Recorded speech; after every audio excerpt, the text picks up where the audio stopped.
nukuntumira nukuvyageza. Bwana asifiwe sana. Nari nkirushere mbaye nkuwigana basirimba none ga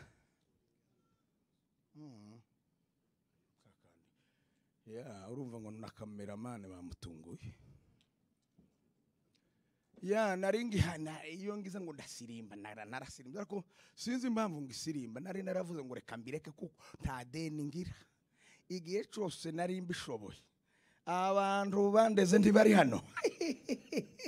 Narabikoze none gareko bakuru bazavuga ngo yapfuye yabiza n'umwiti cyagihe nari ngishoboye ngikomeye sinari muto ariko nari ntarajoromoka somehow so none nkoko zagraga kose iyo mpamvu ntagisirimba none ga nari ngihumagiye ngihaye nsamira umwuka hejuru kuko nanezerewe ariko reka tuganire. Bwana asifiwe sana. Murakoze kuza kunsezera, murakoze mbashimiye gusa ko muje ngo dusezerane. Igiterane cyatangiye na 5 kirakomeza n'iposho turatarama turiyongeza mu gitondo turakora none ubu nibwo bwa nyuma nuko ayo wamwabaye muza gusa muri nk'abatabwa. Umutabwa mwagaze muhura uye utazi yavuye ni agafa kubona gusa uvuye nk'inzira yo mu murima canga mu biraro aho ko kugira ngo hamujamba kamagura ngo kwa heri none ga namwe ndamukanyo yanje kuri uyu mugoroba ni kwa heri. Ndashimira Imana y'umwami wacu Yesu Kristo yatubashishije kugira ngo dushobore kuza tubane namwe. Abo tutaziranye reka mbibwire babwire n'intego y'urugendo rwanje. Amazina ubundi ndibyari ngombwa cyane sico kingenzi ndikiri mu byo mwaje kumva ariko nyine ni mu muco nta kundi nawe kwepa reka mbibwire tubone kuganira tuziranye.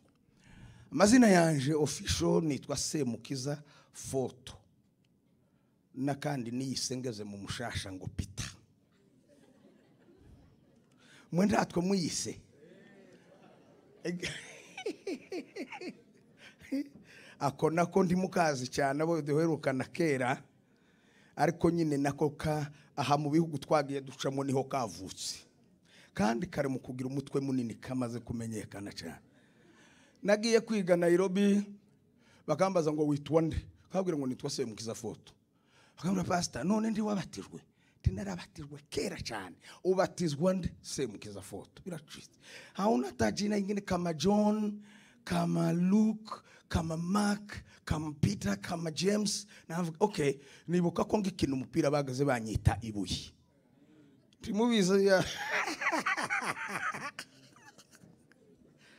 sinarinzi gukina umupira cyane pi ariko narinzi gukina uw'inyama n'amaraso ubwo abo twakinnye barabyumvise wo kugira abo bakanshira gusa kuri nimero 5 je nundi muhungu wo mu basita kugira ngo tuze tuvuna ba biteri bo mu yindi timu nico gusa nari nshoboye ibindi ntumbaze. Naho ako kazi na kavuye noneho ukarega ngo nibuye umunyereyeho ubupfuye muhujije ubupfuye nitwa ibuye gutyo noneho gabari ryo nsobanura msa gusanga Bibiliya ivuga ngo ibuye biso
akamabona ukiri kwa kundi muherukana. Ibyo ni bisanzwe mu bantu. Icyo nacyo cyanejeje kubana namwe, bamwe kumbwira ko nashaje, abandi kumbwira ko ndashaje, abandi kumbwira ngo wowe ndi wigeze uzibuha ngo uri kwa kundi. Ako kantu.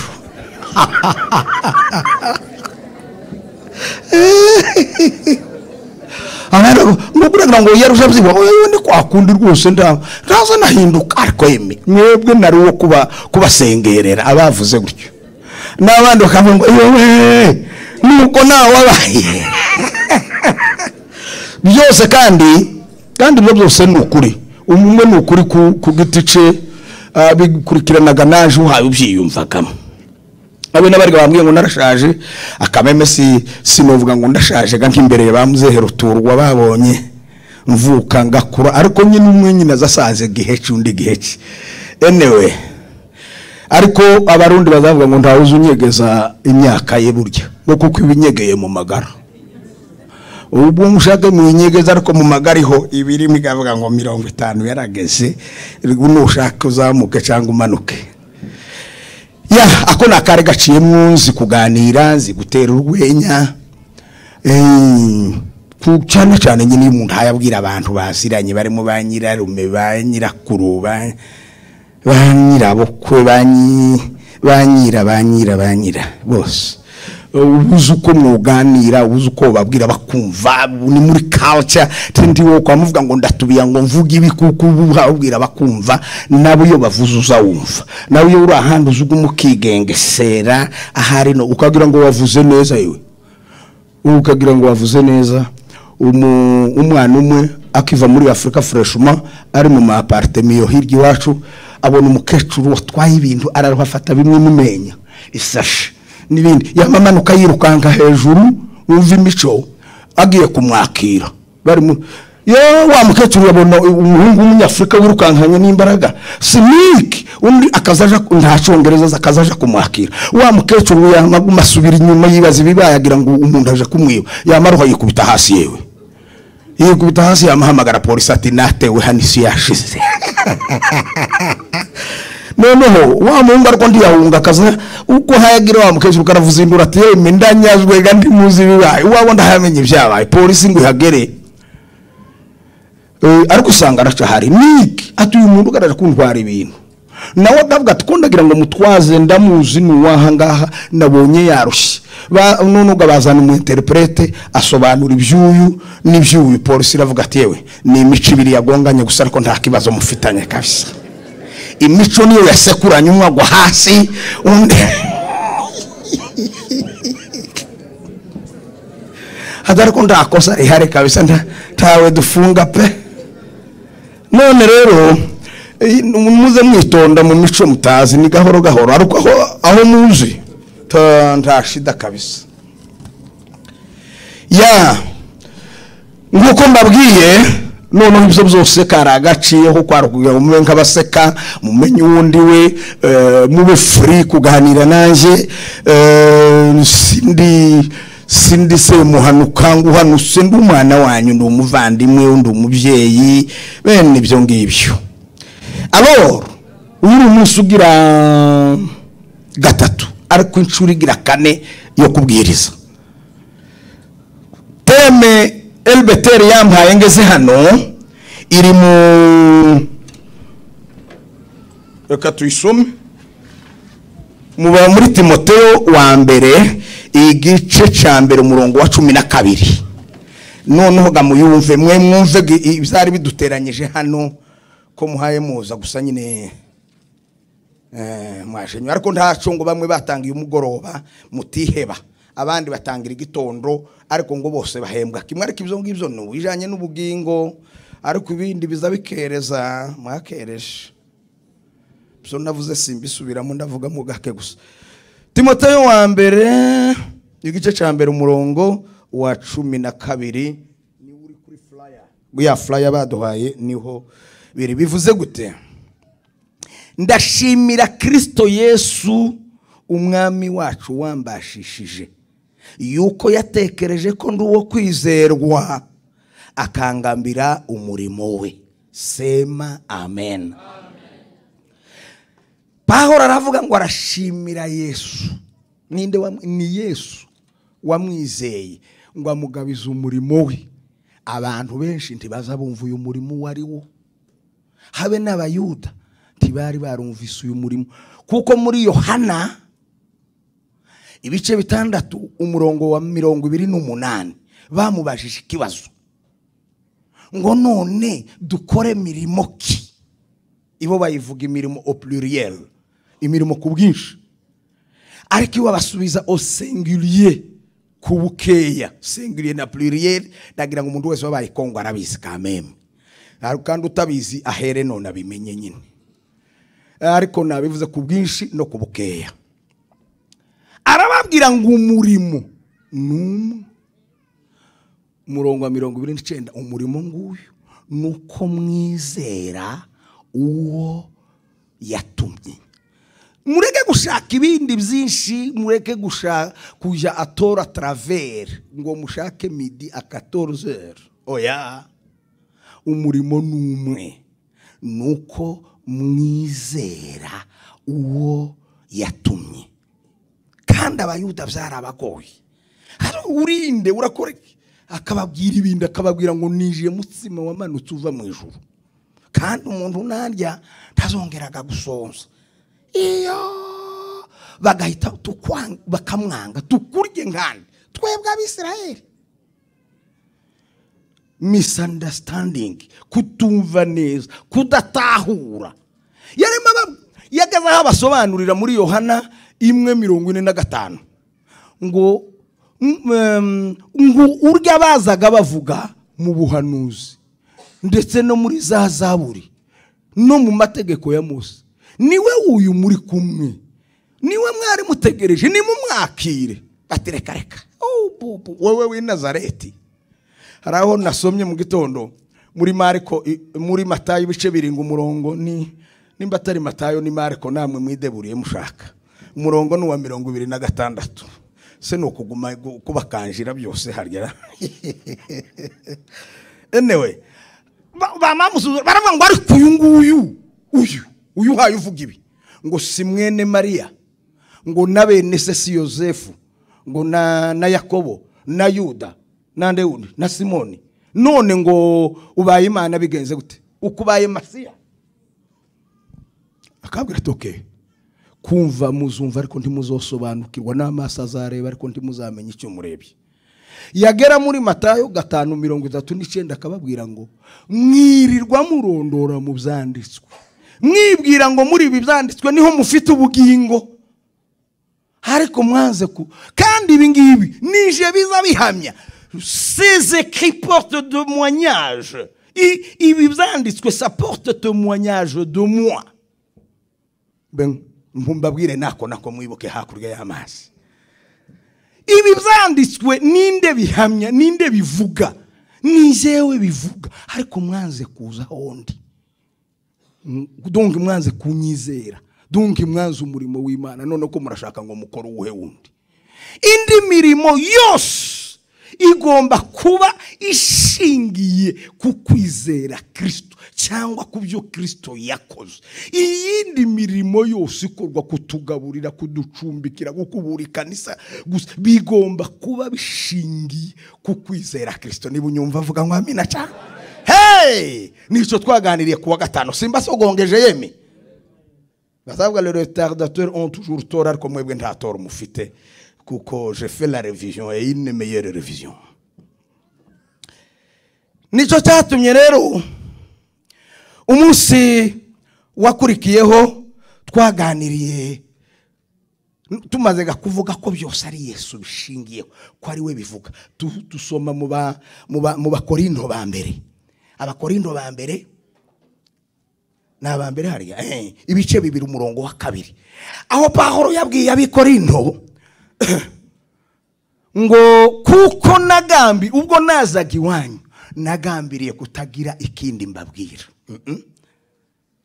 ngo nkeretse Kristo, nkeretse Yesu Kristo, ari we Yesu Kristo wagize gute, wabambwe. Yongeye kubwira Abakolosayi 1:28 arababwira ngo uyu nguyu niwe twamamaza, Il est le seul message de la Bible. Niwe message, niwe butumwa bwiza. Il est la fondation de ces livres. Sans lui, ces livres ne vaut rien.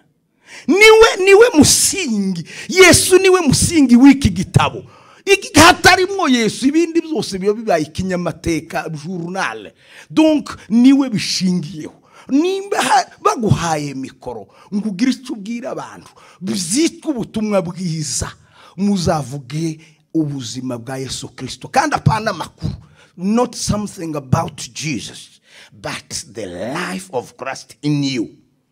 Niba guhereza mikoro ngo gira icyo uvuga, tuzavuga amateka biri kwenda biri rudu byavuye akabigenda hahererere yamanutse hagira bamwe bazi kuvuga neza ngo ingendo za Paulo siranditse ngo Paulo ramanuka ngo agera ipondo ngo ni Kapadokia ngo arambuka ngo aje Pamfilia ngo barakunja ngo bagenda i Galatiya ngo bagira umuntu umwe yamavuga ngo mze ngo umuntu yogira ngo umunsi bandika Bibiliya wari uhari.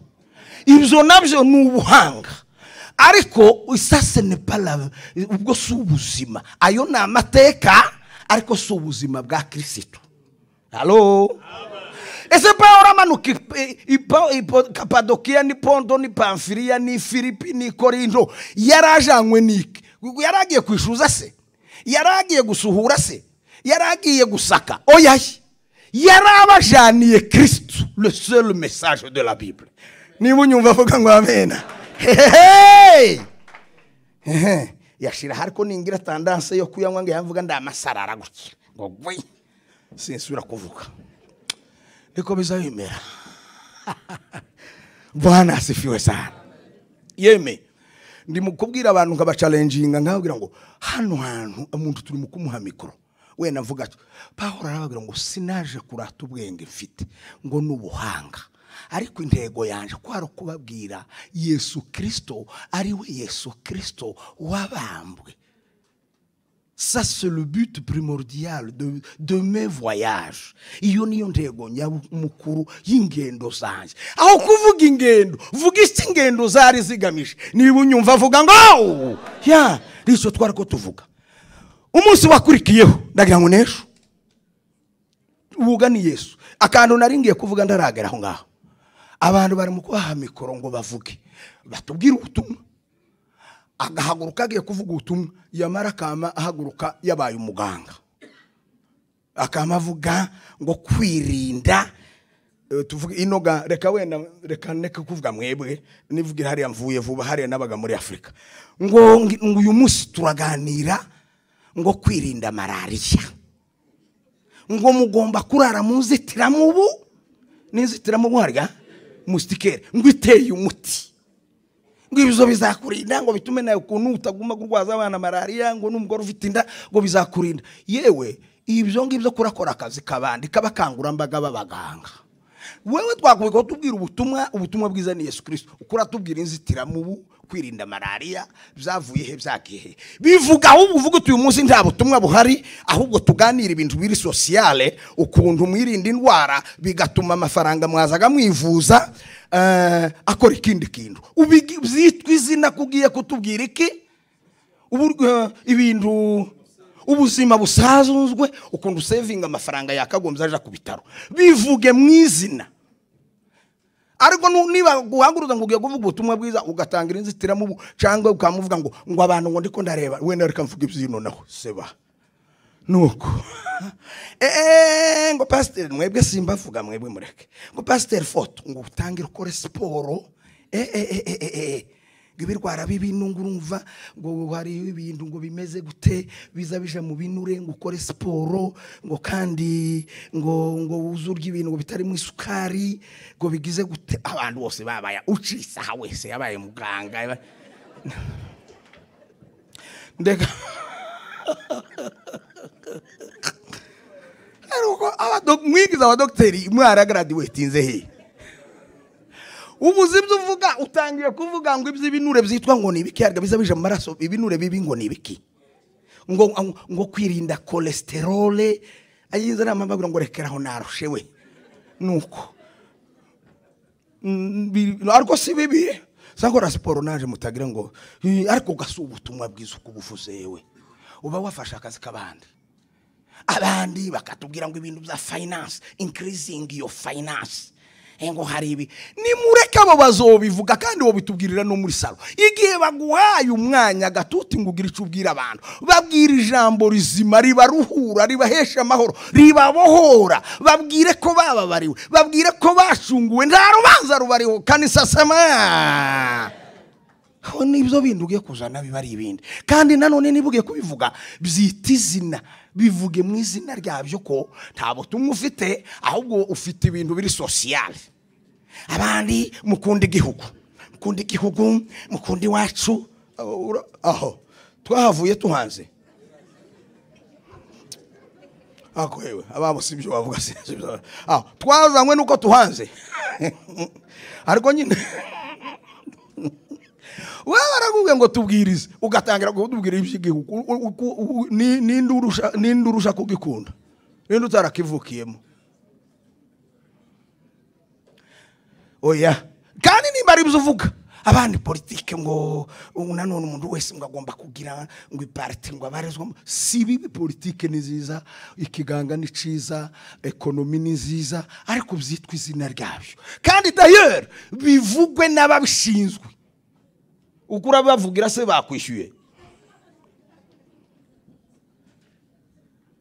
Abandi noneho abakomeye noneho ababaye nk'abisumbura agasoma ijambo hano, yamara kurisoma akama ababwira amakuru ubutindi bwose bw'iwabo.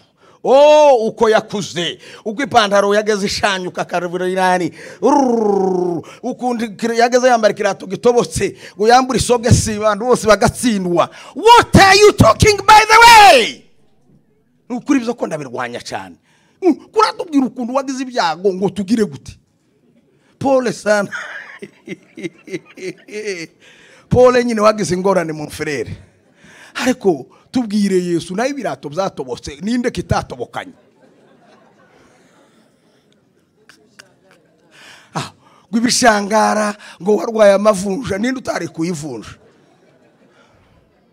None uyu ni umwanya se uracyayafite tuyagukura ahubwo tukugirira umushinga.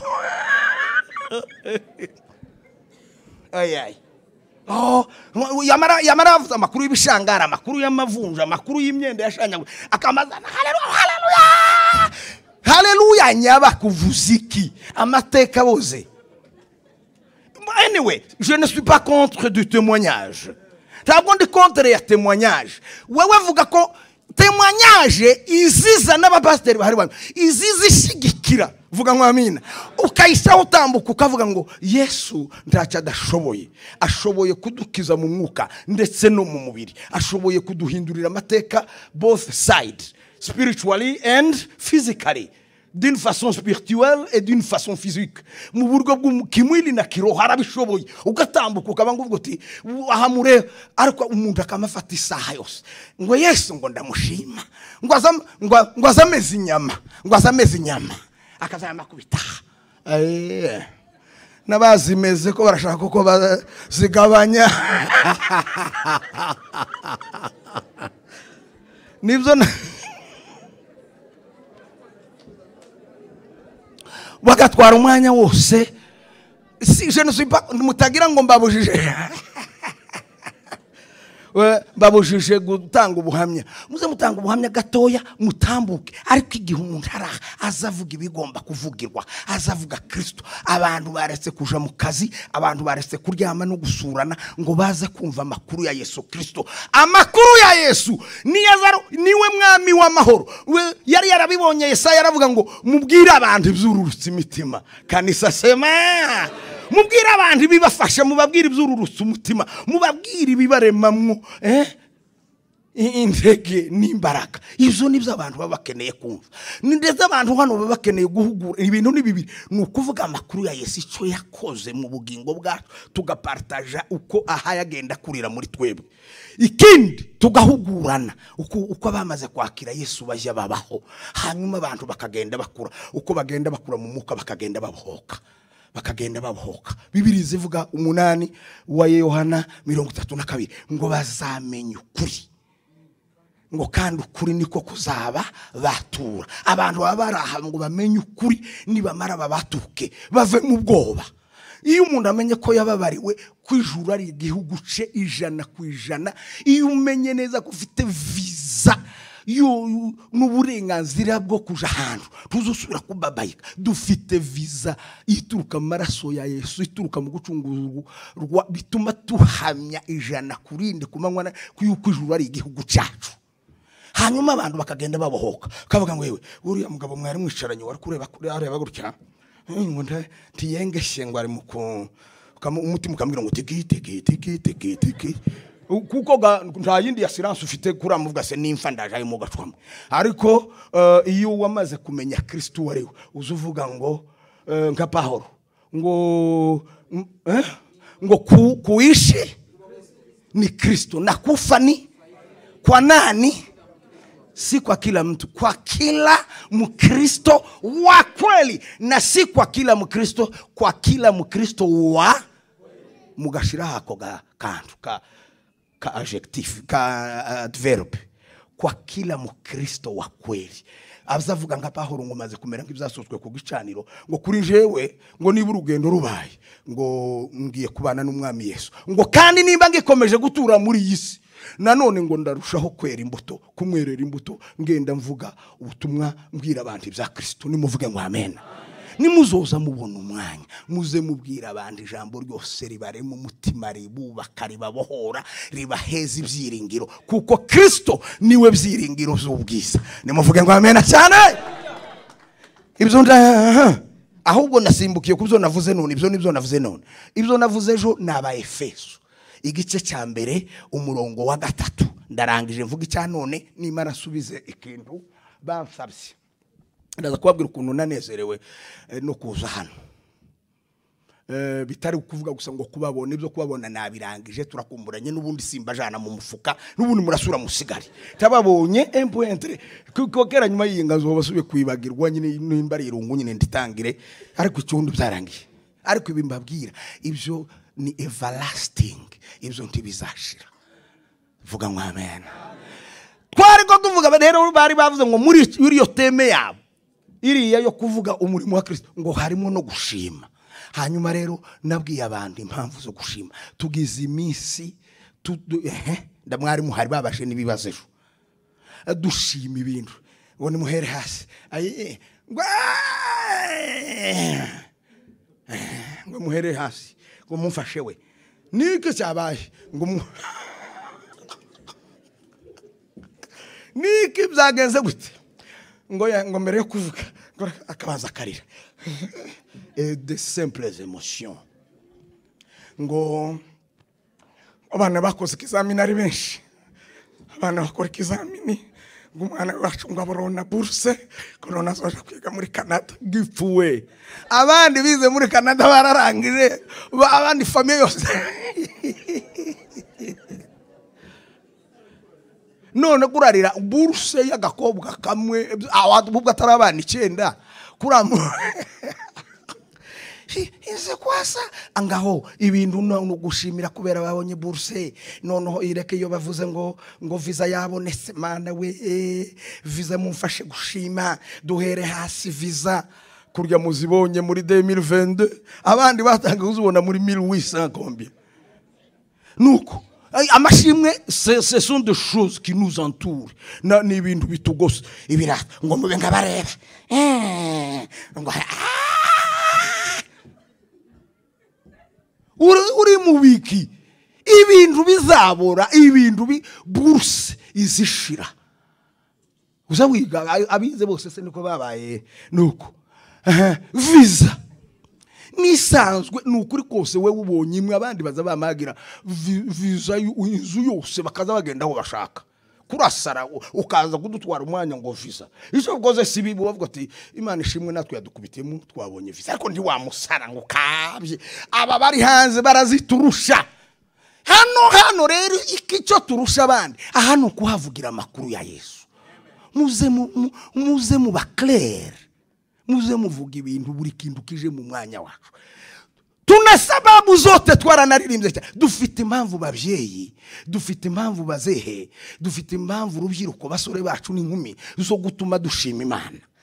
Ejo twavuze ibintu kandebe ko mbyibuka hari aho nari nabyanditse byo muba efe. Icyambere n'ukuntu twabaye abana b'Imana ndetse tubabaragwa. Ikindi yaravuze ngo Imana y'umwami wacu Yesu Kristo ngo ari na yose ngo shima ngo kuko yaduhereye muri Kristo Yesu ahinga imigisha yose y'umwuka, ngo kuko muri we ngo yadutoranije kera ngo imfatiro z'isi zitarabaho, ngo kandi ngo igambirira kubw'ineza yayo ngo ko duhinduka abana b'Imana, ngo kandi si guhinduka abana b'Imana gusa ngo duhinduka n'abaragwa, kandi ngo so kuba baragwa ngo ndetse ngo duhabwa no gucungurwa ngo ariko kubabarirwa kw'ibyaha.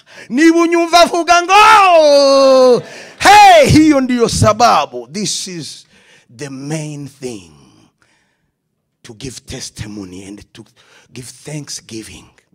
Icyo nicyo kintu gikomeye cyotuma umuntu abyina. Mwambonye mba ngo ko wishaganya sikuri yabyari bimeze. Twazaga turirimba simubizi muri Sevades kama turimba bukaca. None ubu ngubu nyine imbarizo za cholesterol ziyamaze kwikumanya hehe na hehe.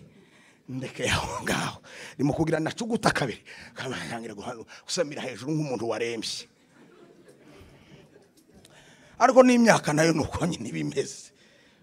Dufite impamvu zo gushima Imana. Impamvu zacu nuko abatari ubwoko twahindutse, abatari abana twabaye, ndetse tuba n'abaragwa. Duhabwa ubugingo paselema, ubugingo bu na kanisa sema.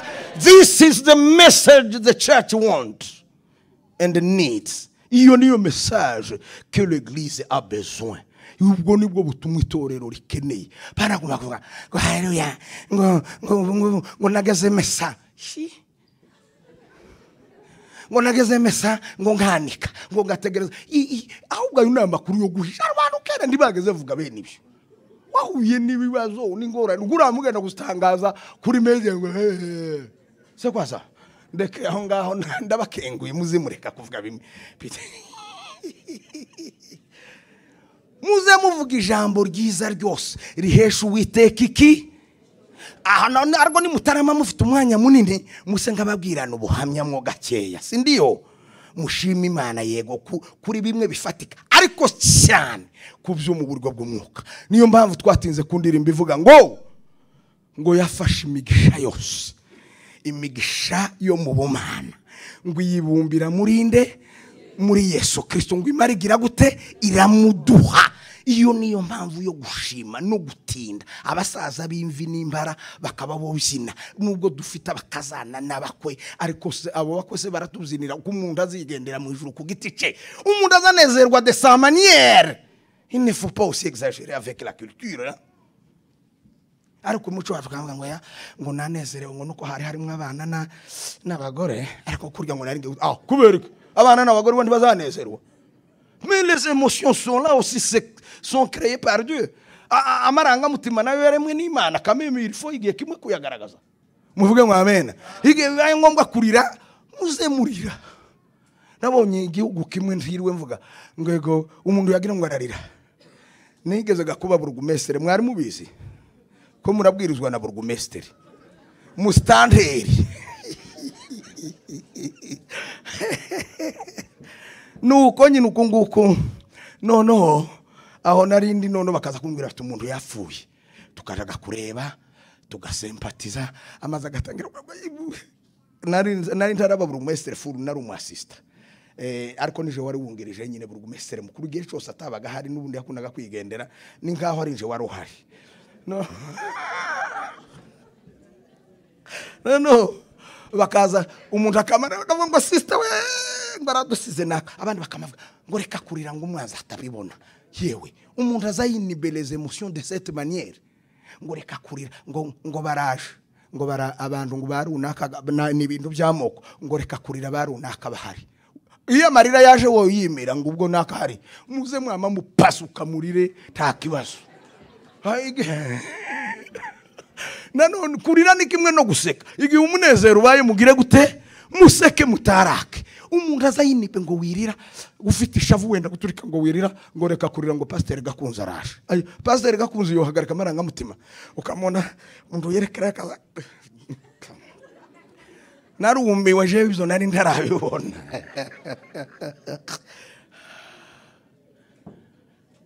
Kuvugaga no gutaruka nakomba ngashishiyemo ngo mutarambirwa. Yeme Bwana sifiwe sana. Tuze uko tubonye uburyo tuze tuvuga amakuru ya Kristo. Haleluya. Hanyuma mbere yuko mvuga irya none nkarangiza, naranezerewe cyane kuri abo twabanye kuwa gatanu no kuwa gatandatu dayeri nanone mu gitondo. Guti iyo mvuze ubutumwa abantu bakaguma ari babandi ndiyagira kantu birema bi challenge murayumva, avoir un défi, les défis cyangwa nko guhinyuza mukavuga ikintu ukama wumva kuvubayeho wewe siko warukizi wamara ukamugira ibibazo nka 25 icyarimwe. None se pastor fo none uravuze ngo ntituzosura gushima nza namavuga ngusobanurira impamvu yo gushima. None se uravuze ngo buhamya ni bubi, nyine sinavuze ngo ni bubi ariko bugira umwanya wabwo. Apana kwa mabutwara umwanya wose ngo kandi ngo ubwite ngo nibwo butumwa bwiza. Allo hanyuma twavuga ngo umurimo gukorera Imana. Wewe warumenyere ngo gukorera Imana no gucumba imitsima myinshi ucumbira abafoto ngo barye. Twavuga iti yo isi yo mirimo izo gusa n'ingimbuto tugomba kubikorera muri Kristo. Titubikore ngo ni ngo ko turandikisha. Muri ko muribuka abantu bazavuga ngo ko barakora imirimo ngo ko barandikisha. Ngo barandikisha bagatangira kuririmba turirimbo emotionnel ngo mbese Imana n'abantu bazakwibukira koke mbese bazonibukire ko nizeye Kristo imisima bayireke, bazonibukire kuko navuye mu rufu nkaja mu bugingo, banibukire ko navuye mu mwijima nkaja mu mucyo, banibukire ko nizeye Kristo nk'umukiza n'umwami. Hanyuma Bibiliya ivuga mu Efeso 2:8 yeme kugeza ku 10 ngo twakijijwe n'ubuntu ngo kubwo kwizera, ngo ntibyavuye ku mirimo ngo hatagira umuntu wirarira. Timwumvise ko ari clair, ntibyavuye ku mirimo. Ariko abantu benshi zamavuga ngo ninde ushaka kwandikisha, ndashaka abantu 10 batanga igihumbi nimwipange hano 10 ry'igihumbi kandi mwandikisha ngo mutange igitambo kiniha. Wewe bwira abantu kuri nibamara kubohoka batange ibintu.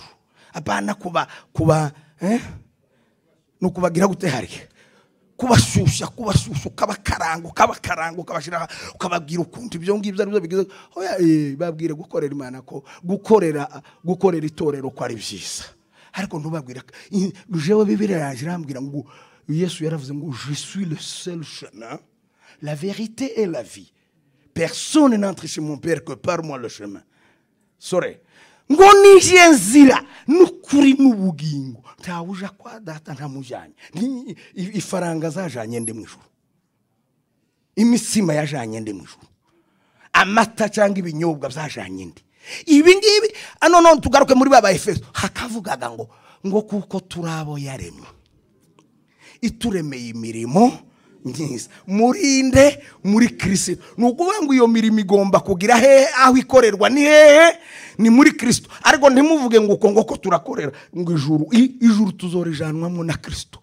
Ariko mu gihe turaha twebwe turi torero turabana ba Kristo turi bene data, umuntu yakora mwabo azakora tizigama. Nimuvuge ngo amen.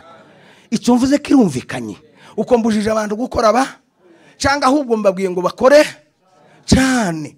Kuko yuzi icyo ukorera kandi ukora mwanya ntuzi ukora par mesure, uzukora wivuye inyuma kandi ukaza wumva nturarangiza.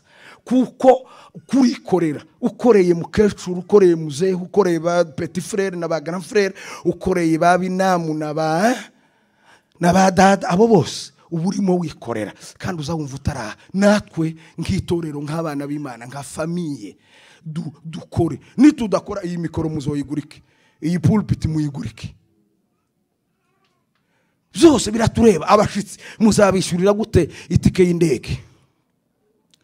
Rero mwebwe ngo muzamugenda amasaha 15 ku modoka, shese iyo ndayagiye kungena amasaha 15 ngo neza kubabwiriza kube iyo ngiye amasaha 2 ku ndege wiki kecha ndeke yaho ngaho kandi nyine bitakunda bikareka. Bavandimwe nshuti z'Imana, izo nizo mpamvu zo gushima. N'iby'Imana yakoze ifata imigisha yose ishira muri Kristo ngo imare yamimuduhereza itizigama. Iravuga ngo ushaka wese ngiki cambo camaraso wirohemo winjire muri Yesu kubagacewa sigaza yeye. Icambo kirafunguye, barakubwira ngo wijemo, nutajamo kazi yako. Imana yakunze abari mwisi bangahe bose, bituma itanga umwana wayo kugira ngo umwizera wese ahubwo ahabwe ubugingo. Muzamugarukira mwibwaho hepfo akavuga ngo kuko Imana itatumye umwana wayo gushira abari mwisi, ahubwo yamutumye ngo abari mwisi bagire gute? Bakizwe nawe. Wamanuka hepfo akavuga ngo utamwizera ngo amaze kugira gute? Kuricirwaho. Muzamugira ngo aririnde iteka abantu bazacirwaho mu irindi, kuko mutizeye kera mumaze kuricirwaho. Kera hasigaye gusa umunsi wo kugusomera no kuguta nyine muri prison. Ariko kera crime irahari, l'infraction est déjà consommée, tu n'attends que le jour. Urinze gusa umunsi utapata cyamutema kuni. Utamwizera amaze kuri, ariko umwizera amaze guhabwa iki? Ubugingo buhoraho. Uko hari equation igoye, uko harimo algebra ikomeye aho ngaho, hoya nukuri nta equation kabisa, nta bindi bisabye ngo ni mathématique des x plus za sinanirana ndeke. Uyu munsi simbasezera. Hanyuma bari bifuje abantu ngo barashaka kubaza ibibazo, simbizika. Nari natekereje ubwo twavuze ibyo, nagiye ngubita ku bintu byinshi uburyo bwo gukorera itorero. Nuje sinza nabyita gukorera Imana. Imana ikeneye amashanyarazi, Imana ikeneye bafle, Imana ikeneye sale ngwibe nini, Imana ikeneye ikibanza. Ese nari aka definition gatoya nzi ko muri technologie ngo définition de la maison. La maison, quelle est l'importance de la maison? Ngo la maison sert à nous protéger contre les intempéries.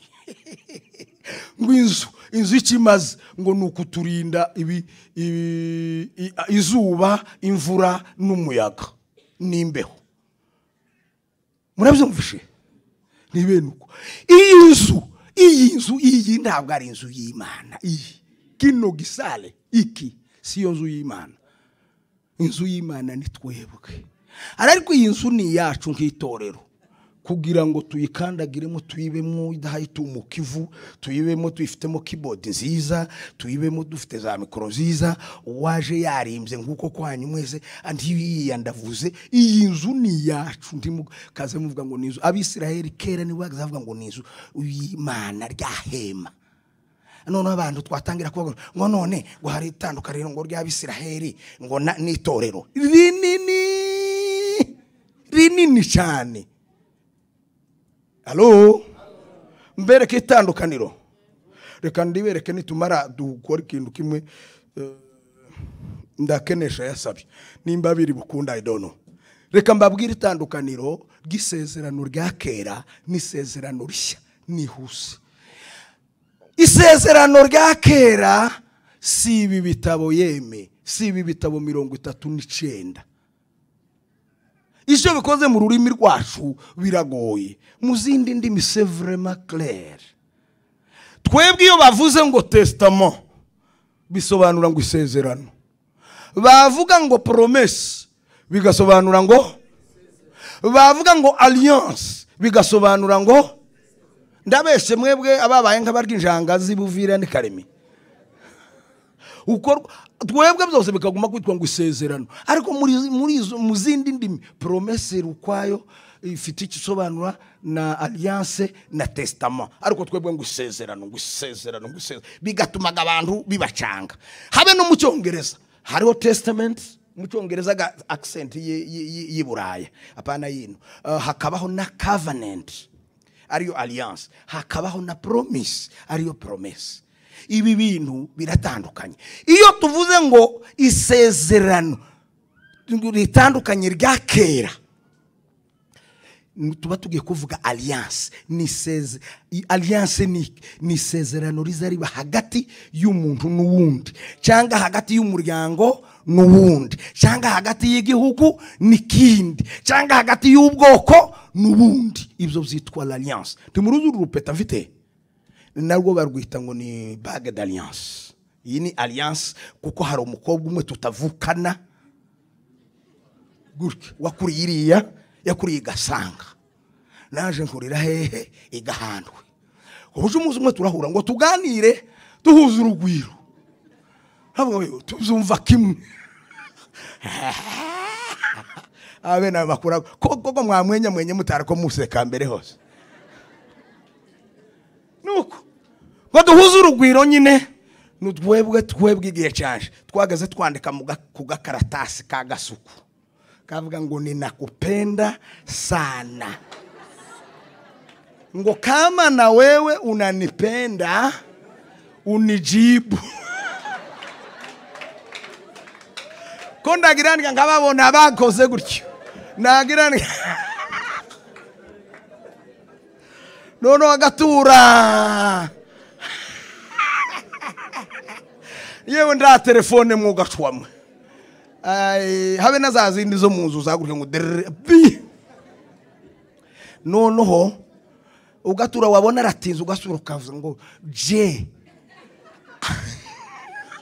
ago ko abona abo ngo mbona haujanijibu, ninategemea jibu la konzuri.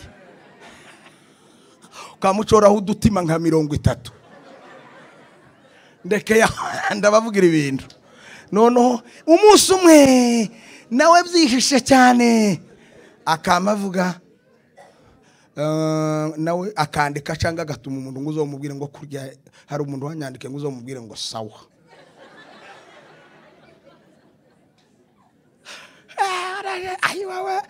Iyo yanditse ako gakaratasi kavuga ngo sawa, ngo mimi pia ninakupenda. Tauzu gata uzamukabika hagati y'imbariro hari mbabwiye amateka ndeke.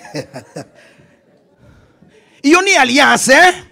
Nonoga mwamara kubyumva sawa mukabibwira abasaza, ababyeyi b'impande zombi. Ababyeyi nabo bakabwira abandi atabana barabengukanye nyine barakundanye, none ga mwicare hamwe tugire. Noneho ga tukakora mariage coutumier, tugasura tugasumbura tugakora mariage civile abari mu migi, ariko bamwe si cyane. Abandi bagakora mariage religieux, bakaja mu ikanisa, padiri cyangwa pasteur nawe akabihesha umugisha. Iyo ni alliance. Bamaraga bakavuga ngo twebwe twagaze twamatura umwambika ndaco tuvuze ale umuvike pete nkamangira gutya gusa.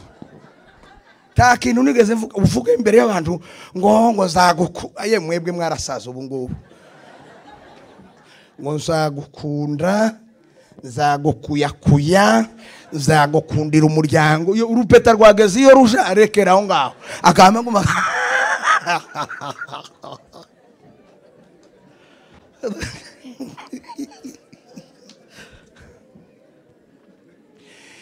Ico kintu tugaruke kugira ngo ndi mwarimu ico yacabaye sente muza mushira mu bukonjemi.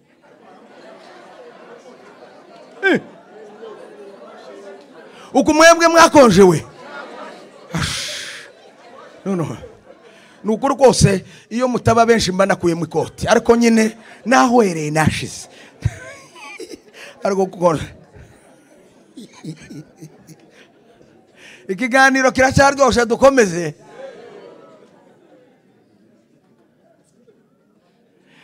Iyo niyo bazabita alliance entre deux personnes, entre deux familles, entre deux clans, entre deux peuples, entre deux pays, ainsi de suite. Iyo niyo bitangwa amasezerano hagati y'umuntu n'uwundi, igihugu n'ikindi. Aya masezerano yitwa alliance muri Bibiliya nabiri gusa.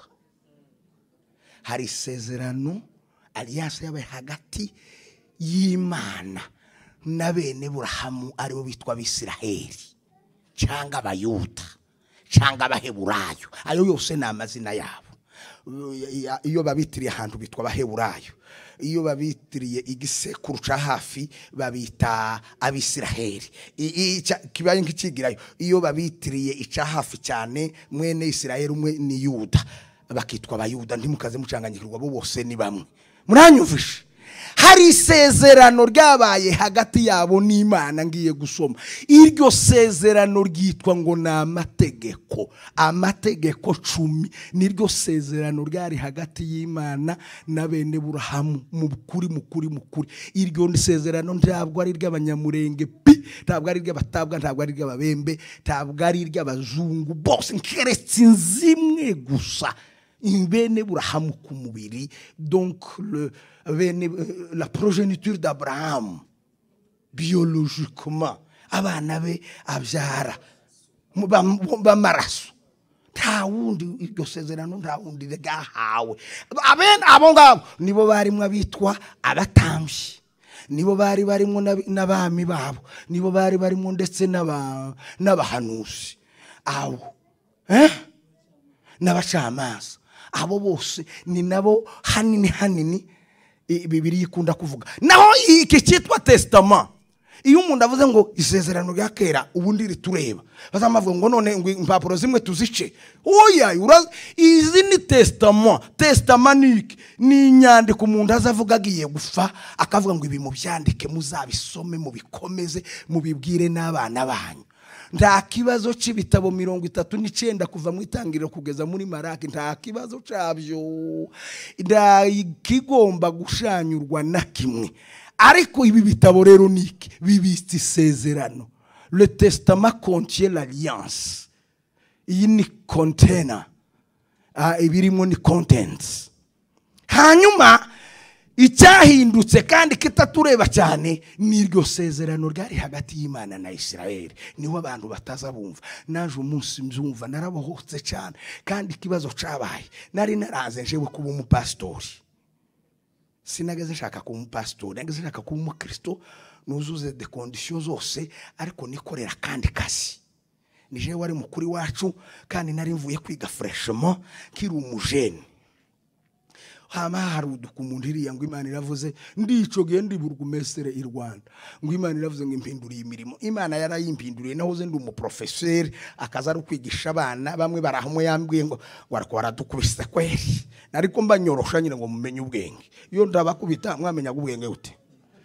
Niko byari biteye, naje bari barankubise, ariko hano mwebwe ntimuzabikora ndeke yaho. Niyo mpamvu hano bamwe ko barandamutse ngo prof, abandi ngo pastor, abandi ngo ibuye benuko. Nuko nyine bagiye bamenya muri ibyo byose. Tuganire itestama iyo ibi ni ibibindi bibitse iryo se n'ikibibindi. Ibi bitabo ni container nyine ibitse container. Murabyumvishe? Container ni alliance. Naho promise ni bene iri sezerano umuntu abwira undi ngo nzakugirira gutya, nzagufasha ikiniki, nibigenda gutya nzakugirira gutya. Okay? Kuko umuntu akamprometer ngo ubwo wishyuye itike y'indege yo kuza hano naje iyo gusubiraho ndayikwishyurira. Okay, iyo ni promise ni nziza, ako ndayo mbasabye ni bene uko. Murabyumvishe? Noneho mbabwira iryo sezerano hagati y'Imana na Isiraheli ni irihe? Nirihe? Kuko nje naravuze ngo kuri nahawe kumenya, sinareka ko kuvuga nubwo byagutera ibibazo byinshi. Ijuru rizagufasha ubisobanuke, ariko igihe cyose ngihumeka ngabanze ko hari ukuri ngomba guhishura ko muri Kristo. Sinareka ko kuvuga habe nubwo isi yose yonshinyikira. Kubera iki bandi ko mvuga ukuri? Tugende nihagira umfasha gusoma mu Kuva 34 umurongo wa 28. 34:28. Ninde witeguye gusoma haraka cyangwa mpasomeje nyine? Amara nayo n'Uwiteka iminsi 40 n'amajoro 40 atarya umutsima atanywa amazi. Uwiteka yandika kuri bya bisate by'amabuye amagambo y'isezerano niyo ya mategeko ko ari 10. Ndashaka ngo njenze mvuga undasome kuko ndasoma ahantu henshi. Heza Wesley ngaho soma batagira ngo wenda ni Bibiliya nkuye Kentucky gusa cyangwa mu Buholandi. N'umurongo wa 28 wonyine. Amara nayo n'Uwiteka iminsi 40 n'amajoro 40 atarya umutsima atanywa amazi. Uwiteka yandika kuri bya bisate by'amabuye amagambo y'isezerano niyo ya mategeko uko ari 10. Amen. Nimuvuga ngo amen. Isezerano ryari hagati y'Imana na Isirayeli. Umwishingizi waryo ni umugabo witwa Mose, niwe bavuze ngo wamaranyeyo n'Uwiteka iminsi 40. Murabizi iryo sezerano nirihe? Ni ya mategeko ko ari 10. Ugihagaze inshuti yanjye komeza nanone soma Gutegeka kwa 2:4-11 ugeze ku 13.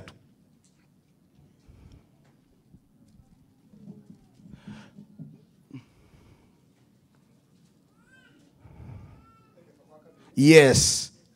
4:11. Twihute birakunda. Wahabonye niba muhezi iyo mikoro.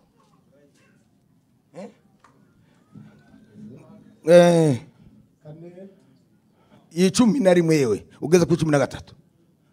Namwe mwigira hafi muhagarara hepfo ya wa musozi waka umuriro.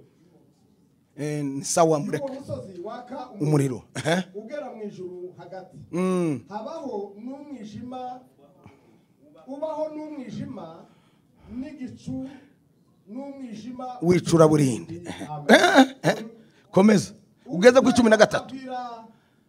Ababwira ari hagati muri uwo muriro. Mwumva ijwi rivuga amagambo ariko ntimwagira ishusho mureba. Mwumva ijwi risa. Ababwira isezerano rye abategeka kurisohoza. Nibyo ya mategeko 10 ayandika ku bisate by'amabuye 2. Amen. Amen. Ababwira amagambo y'isezerano rye ari ryo ya mategeko. Ikintu cyari hagati y'Imana n'Abisirayeli na amategeko 10. Tukice ntukibe ntukifuze ntukagire burya ubaho Uwiteka Imana yawe wubahiriza umunsi w'isabato yayandi. Nimuyasohoza muzaba mubaye abakiranutsi. Nukuvuga ngo mu Bisirayeli umukiranutsi yari wasohoje ya mategeko. Ariko se hari wayashohoje yeme mwebwe mwasomye yarabananiye pe. Wenda twokomeza twoguma tugasoma ariko mumaze kubyumva kuko dusimbutse tugasoma nanone 9 umurongo wa 11. Nanone haravuga ko ya mategeko 10 ari ryo sezerano ryari hagati yabo. Mugiye no kubisoma mu Baheburayo 9 umurongo wa 1 no kuri 4. Tuhasome kugira ngo cyanga mwumvise yeme. Isezerano ryari hagati y'Imana na Isirayeli ni ya mategeko 10 niyo bagombaga gusohoza thoroughly, totally. Donc uko avuga uko byitwa isabato ni sabato ntakugenda birenze ibirometero 5 kuko ari sabato. Simbizi ibindi nibindi byose nimba umuntu yanduye yahumanye nabanza janwe hirya y'umuhana kugeza abonanye n'umutambyi akamuhumanura kamwe hariho amategeko 10 niryo sezerano. Ariko ngo hariho ayandi mabwiriza menshi agera kuri 600 ndetse na 3. Aya niyo yari hagati y'Imana na Isirayeli. Ariko ngiye kubabwira ntibabishoboye. Reka soma gusa Yeremiya 31 n'umurongo wa 31 ngeze ngo kuri 33. Haravuga ngo ya mategeko nari narasezeranye na basekuruza wanyu ngo mwarashi ngo nico gituma zasezerana namwe irindi sezerano ridakurikije ryari. Soma vuba wa Jérémie 31:31. Ya hera no kuri 31 yes. Uwiteka aravuga ati nore iminsi izaza nzasezerana isezerano risha n'inzu ya Isiraheli n'inzu ya Yuda ridakurikije isezerano nasezeranye n'abasekuruza. Umunsi n'abafataga ukuboko kabakura mu gihugu cya Egiputa. Byasezerano ryari baragishe nubwo nari umugabo wabo wabirongoreye. Amen. Amen. Ahahanuwe ko hazabirindi sezerano rishya kuko ryarinde bawicari baragishe. Iryo sezerano iyo alliance ntiyari ireba undi wari we wese, yari yabo. Ico muze mucumva neza. Niyo mpamvu twebwe abisezerano rishya tudakurikije ya sabato. Uyu munsi twasenze, uyu munsi si sabato, uyu ni uwa mbere w'isabato. Ino dimanche ni uwa mbere w'isabato. Ejo hashize twita niposho iwacu niyo sabato y'Abisiraheli. Nukuvuga ngo umuntu ndi nushaka ube bakwangaje none muri kampani ntiwagombaga kujayo, ayo mafaranga ukayareka. Muranyumvise? Ariko ubu ngubu byararangiye kuri twebwe. Pawulo yaravuze ngo ibyo byose mu Bakolosayi 2:14 ngo byari gishushanya Kristo, kuko ngo niwe sabato. Isabato niki kwari kuruhuka, ngo kuko Kristo yaje ari we buruhukiro bwacu. Abanyumva bavuge ngo amen. Si ngombwa ngo mwese ariko abumvishije. Wenda nakoreka ngasome nimba ntibesha umurongo cyangwa gasome wa Abakolosayi 2 niba 2:16 imba 2:14 nakantu kaje gusa mu mutwe ariko nyine hari ukunda. Soma reba Abakolosayi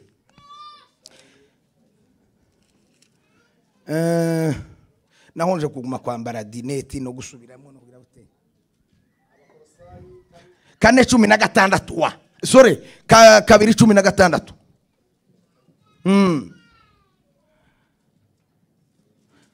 Okay, uratinze. Nuko rero ndi go ahead.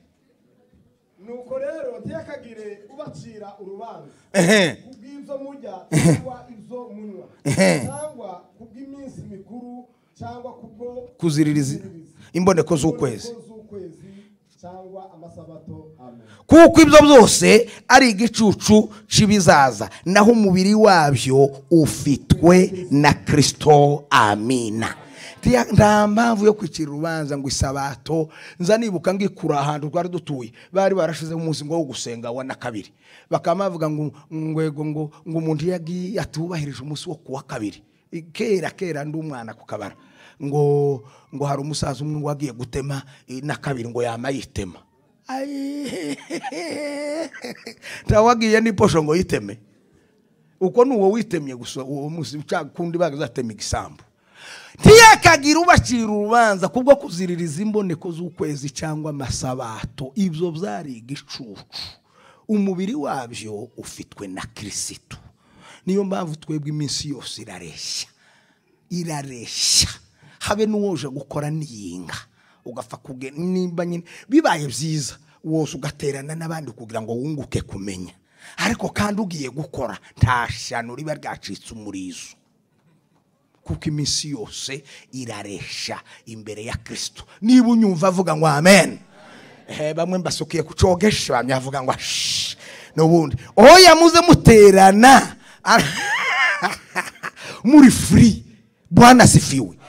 Naho uyu munsi isezerano hagati y'isezerano ry'itorero n'Imana hariho umwishingizi mwiza cyane witwa Yesu Kristo.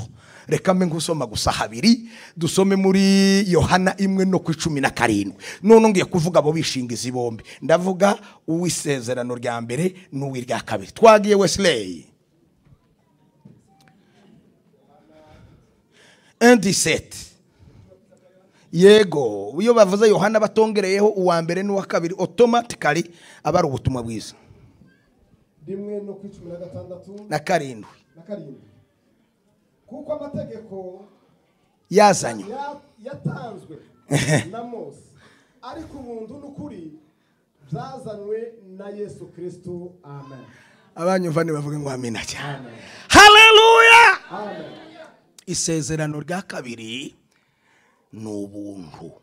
Ubuntu ni ikintu umuntu ataguze, dayeri atanasabye, dayeri bisa naho ataranakeneye, ariko umuntu akakikugenera akavuga ati yewe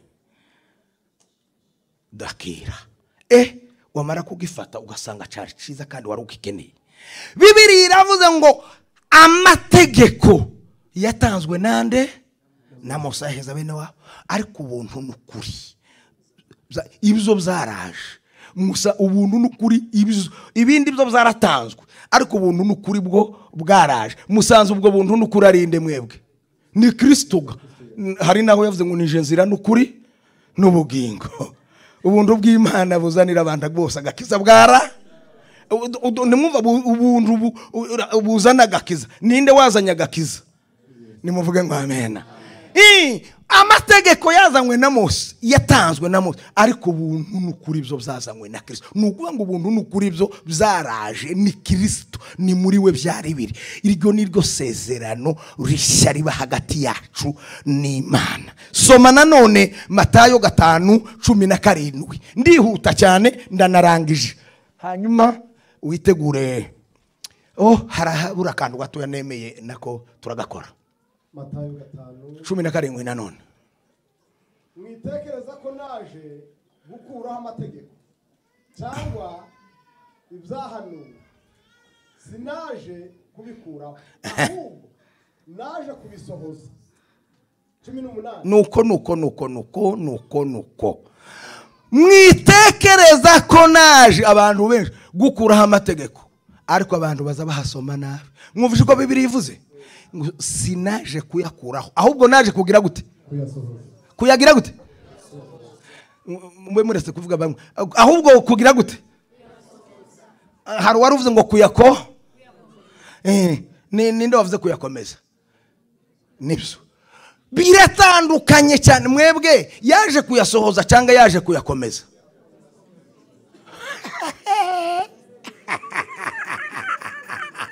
Yargo yeme we muntu wasomye mu rurimi rwanyura subiramwo noneho.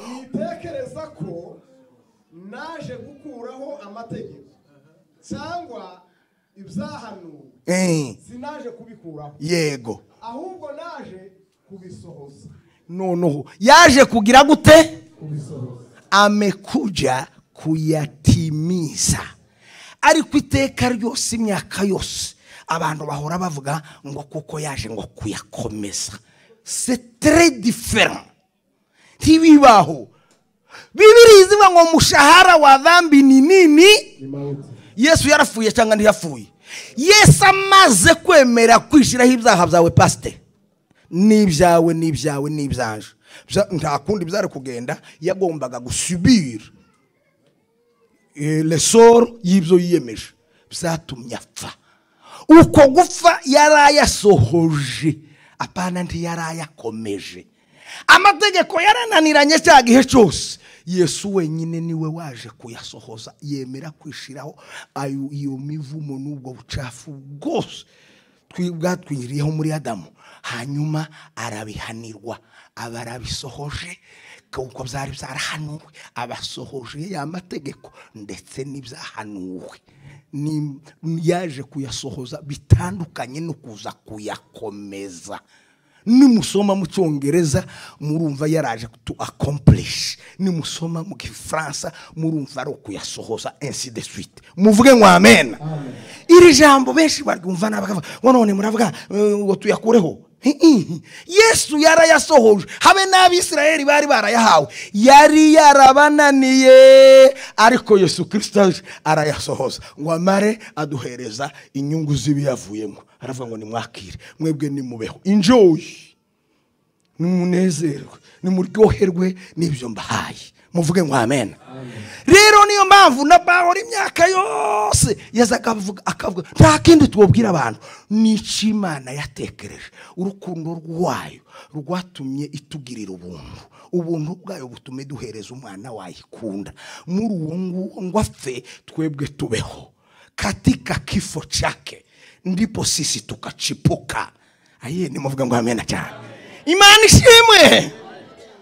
Niyo mpamvu iyo bavuze Yesu na emotion zikazamuka nzi bibabi ndage kuba kibagicitse utarigeze. Sara we itegure ma uvuge ngo ndaje nguhamagara ngo utarigeze kumenya icyaha ngo Imana yamuhinduye icyaha ku bwacu kurya niko kuyasohoza. Reka ndangize gusome gusa kera nagize emotion naje nuko kose nyine sinzi ibyakozwe n'indumwa 20 n'umurongo wa 24 Pawulo asezerana n'abantu avuye mu Efeso ababwira umurimo wiwe ari ko arangiza ababwira ico yakoze nico bagomba gusigara bakora. Ya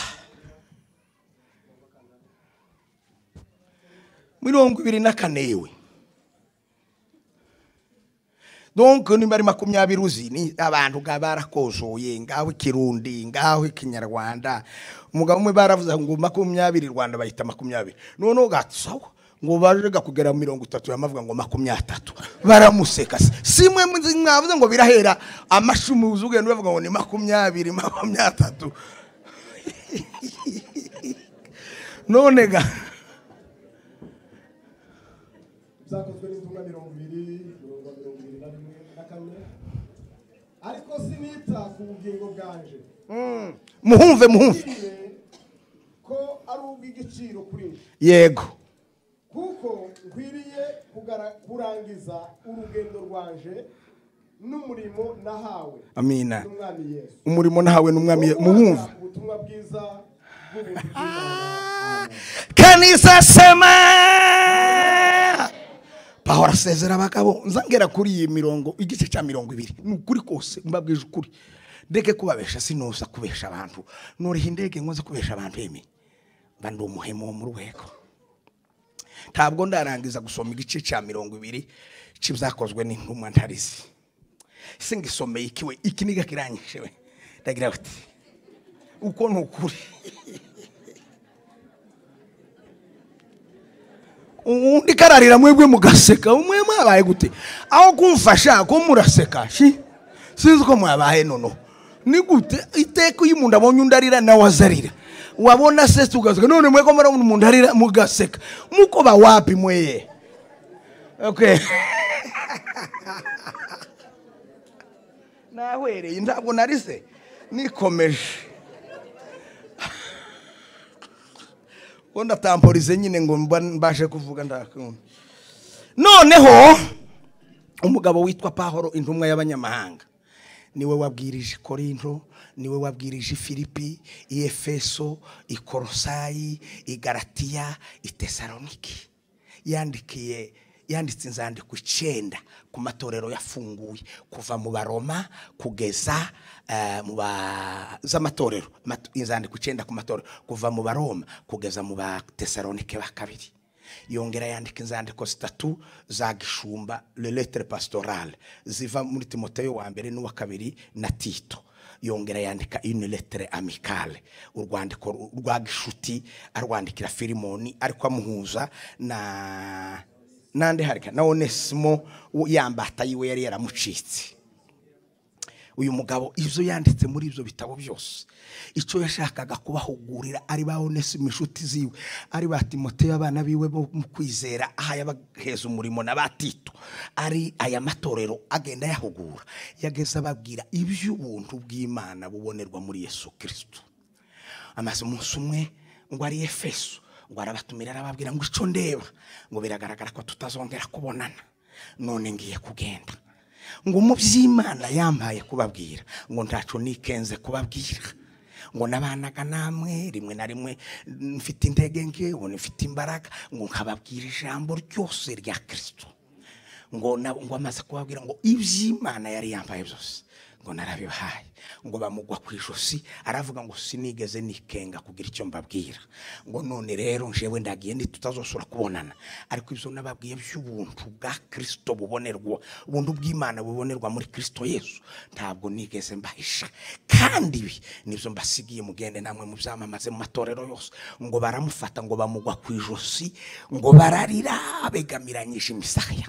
Jewe ndi umu emotionnel, ngo arababwira ati none ndagiye, sinukuba ngo iragi nawe yabasigiye, kwari ukuvuga ngo namwe mugende mwamamaza ubwo buntu. Ubuntu ni ikintu utaguze, ni ikintu utatangiye ibintu, wahawe ku buntu. Mugende mubwira abantu yuko muri Tito yaramubwiye 2:11 ngo ubuntu bw'Imana buzanira abantu bose agakiza, bwarabonetse bene data. Ngo icyo buza bukora ngo kutwigisha, ngo kureka kutubaha Imana, ngo no kugenda twirinda, ngo tukiranuka. Ariko iyo abantu bamaze kubwirwa ko babariwe ibyaha kandi kubuntu bwa Kristo, bazamuvuga ngo none se ngo dukora ibyahaga iteka. Umuntu ni wumva umubwiye ubuntu bwa Kristo ntatekereze gukora ibyaha, nukuvuga ngo abatekere umuntu wa kamere niko azatekereza. Ariko ico gisubizo kirahari mu Baroma. Pawulo amaze kubaganirira Abaroma igice cya 5 ababwira ibyo twabonye muri Kristo, ababwira ko twababariwe, ko twacunguwe, ko twabaye abana, ko nta rubanza dufite, kuko turarinzwe, turi muri we, twicaranye na Kristo mu buryo bw'umwuka ahantu ho mu ijuru. Ngo abantu bose bamavuga ngo none se dukora ibyaha, ubwo buntu bukomeye, arababwira ngo ntibikabeho, ntibikabeho. Igisubizo arababwira ngo se twebwe abapfuye ku byaha twakongera kubiramira mu guti. Iyo abantu benshi bumvishe ubuntu bwa Kristo, baza batekereza kuko kamere itapfuye, kamere yo baza bayizirikisha amategeko, ibimeze nk'ihene, ihene izirutse iruhande rw'igishoma, ibi yabuze gusa kunanirwa gucika iziriko no kugira ngo ikigere hamaze icyahuke. Umunsi baye ngiki kiziriko cyangwa abana bakibesha bakayizitura, iza yamivuga ngo ndagira ngo zihereze amazi kacahira. Niko kamere imeze. Abantu benshi kamere yabo ntiyaciye bugufi ngo ntizinakizwa. Kamere yabo iraziritse gusa, bakabwira ngo ubwoga wakubatijwe ntukibe, ntukishe, ntukagisura kura, nugira ngo tuzo gukura mu ikanisa. Akavuga kuko ndo umukristo singiraho. Bavuze ngo noneho twarababariwe, nta rubanza, ijuru tugenda nukuja, azambabwa ati bye bye, kiziriko kiracitse, ahasigaye reka kamere nawe nyigaburire. Ariko nimba hari umuntu, ariko bahora bibwira ati turamubwira ngo ubuntu bw'Imana buzanira abantu bose agakiza, bwarabonetse, muve neza, butwigisha iki? Kureka kutubaha. Ibyo ni dans le discours indirect, n'uburyo buziguye, ariko mu yandi magambo butwigisha kubaha Imana. Allo? Iyo bavuze kureka kutubaha Imana, en d'autres termes butwigisha kubaha Imana no kugenda twirinda dukiranuka muri iki. Aye ni muvuge ngo amen. Ubuntu bwa Kristo Yesu bubasagirizweho, bubabeho, mwishimire muri Kristo, mubohokere muri Kristo. Niwe mahoro yacu, niwe bugingo bwacu, niwe byiringiro by'ubwiza, kandi niwe butumwa bwiza isi ikeneye. Igituma muri mu kubona abazungu i Buraya, Australia na za Amerika benshi, simvuze bose, baraguye nuko abantu bavuze ubutumwa bw'ibintu, l'évangile de prospérité, prosperity gospel. Imana ngo Imana izitanga abagabo, yabona umugabo kwisha. Imana izitanga abagore, yabona umugore kwisha. Imana ngo izitanga amafaranga, yabona amafaranga, ati cyo twari duhuriyeho. Ariko ubuntu bwa Kristo abakire barabukeneye, abakene barabukeneye, abakomeye barabukeneye. Kuko ndahandi habonerwa ubugingo buhoraho, si mu mafaranga, si mu byo dutunze. Ntabwo ari amafaranga, amashuri, bigitumye nabo tabahehewe ko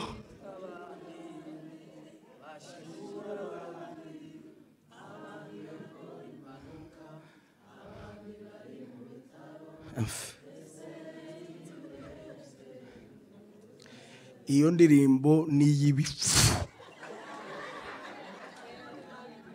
Abakora imbanuka se baba bavuye mu buntu bwa Kristo. abari mu bitaro batandukanijwe n'ubuntu. Amakuru gusa yino yo muri Sange no kubwegera. Abandi bari mu bitaro, abandi aho wewe se nduzojayo, abandi ngo bapfuye, we nduzofase. What's that? Ubwo se ubutumwa bwiza nyine n'indirimbo zinaha.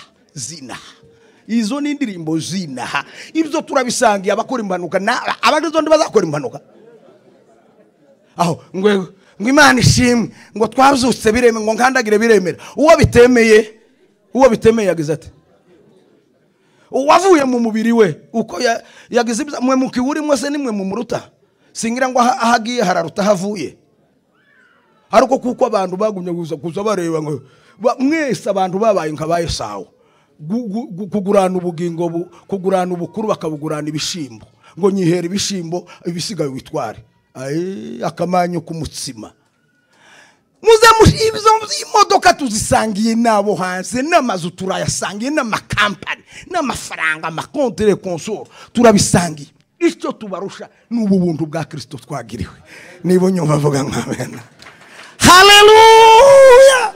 Kubera ko abantu basigaye bavuga ubutumwa Pawulo atavuze yeme. Pawulo ndakindi yavuze yageze avuga ubuntu bwa Kristo. Icyo Kristo yakoze mu buzima bwacu. Paselema amateka n'amahistwari. Muze muvuga ubuzima bwa Kristo muri. Nibyo Petero yavuze. Bari abagabo Yohana, Petero, Yuda, Yakobo na Pawulo. Bari abanditse inzandiko 21 n'ubundi umwe utazwi. Icyo bazaga bavuga gusa nibyo Kristo yakoze. Umurimo wa Kristo ku musaraba no guhugura itorero. Naho ibibindi byadutse byo kuvuga ibivuye hagwa ifaranga ngo ibigi ngo abashaka kugira gute ngo abashaka ngo amavuta yo mu rwego rwa gatatu. Ayahe mavuta yo mu rwego rwa gatatu. Pawulo yavuze ayo mavuta kugenda gusaba bafata ibyo bumva n'ibyo batumva, ibyo bakuye Buganda, ibyo bakuye muri Kenya, kwata amavuta ya Katonda ibyo akamavuga ati twararenganye reka naje nindenga hirya mbwira abantu oya muze mubwira abantu ibiruhura umutima. Bwana asifiwe. Reka wari wavuze gutenda kene washubijwe cyangwa naringize ngo nicare ndumva ndangije ibyo nagombaga kuvuga. Ubuntu bwa Kristo bubane namwe mwese. Ariko nyemerera uriya mugabo ngo hari akantu yari yagize. Reka tumaze tugushimire. Imana ishimwe. Ikibazo nari mfite ejo mama yarakibajije ariko igisubizo mwatanze cyane ukuntu turi abakristo dukunda kuja mu ijuru twishimira kujayo ariko umwe yopfa hano aha turi hano mwese muhunga abandi bakavuza induru bakikanga bakagira ubwoba kandi byenda pfuye yagiye mu ijuru. Icyo kintu kuri kitugira kwanza atako kerukese nimba yarakiriye Yesu apfuye wenda agiye mu ijuru. Agiye mu ijuru. Agiye mu ijuru. Hanyuma tukagira ubwoba tukanarira tukababara tukareka kurya tukiyiriza kandi tuzi ko agiye mu ijuru. Tukiyiriza ngo agaruke se. Nito nishaka kukubaza nanje wewe muvuga butumwa. Ikibazo cya kabiri ndashaka ko mutandukanyiriza abatambyi n'abashumba. Abashumba kawe pastor twabanye akuzi. Ari we mvuga uri imbere. Mutandukanyiriza itandukaniro ry'abatambyi n'abashumba. Abakozi b'Imana wewe se cyangwa se abandi bagenzi bawe. Numara utubwire ukuntu umutambyi yarabayeho n'abashumba ubu nyine ukuntu bagomba kubaho. Icyanyuma seminaire icyanyuma ese twemereye kurya ingurube kuko beze ndebe mumba gatebe yeme numvishe bikomeye oya ndagiyanje ndiboyizana. Yes niko reka duhere ku ngurube. Kuko twakoze mutubwira ko kurya ikintu gitaturiye ariko ngo ari cyaha. Utugere gusanga nizo mboga ziba muri Amerika. Hari aho bari mu kuzotsa nanje njeyo. None icyo kintu turemewe kuzirya cyane. Ahubwo zarabuze tizikiboneka cyane ariko niziboneka muze muzirya kabiri ku munsi. nukuri kose ndacaha na busa ntiyakagira ubacira urubanza kubyo murya ngo canga kumboneko z'amezi n'iminsi mikuru. Nagiye nukuri kose mbabwire, nagiye ku hotel yitwa El Descanse mu Buholandi, natumiwe n'umusaza wujuje imyaka 95. Batumiza ibintu, hari ibintu bazabita ngo ni Falken Ribbon mu Gihorandi, imbavu z'ingurube.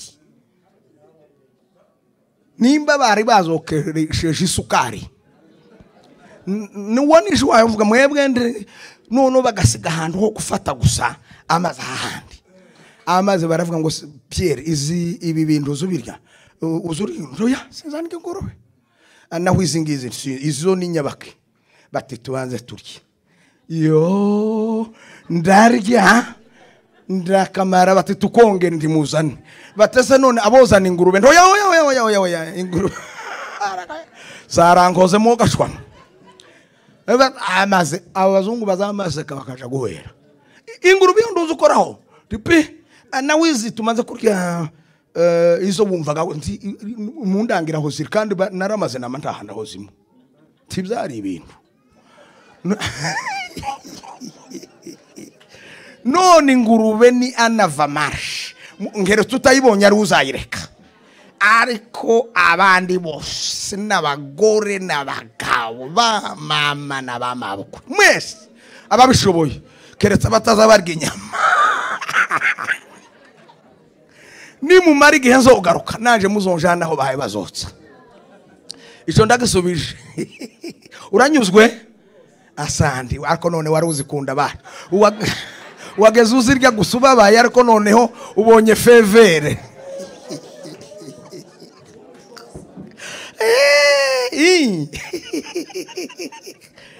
ikibazo cya kabiri, abatambyi n'abapasteri baratandukanye. Twese muri Petero mungume muhandebere, twese abakijijwe turi ubwoko bw'abami, siko byanditswe muri Petero. Mungume muhanshakire, naje sinari nateguye seminari cyangwa nitahire muzishyura indi ndege mboneka kugaruka nkoresha seminari. Murama mu profita mwebwe muraprofita iri Beteri ariko reka okay. Abatambyi wahabonye wa unavuze ngo uhashake nawe yicarire mbashakira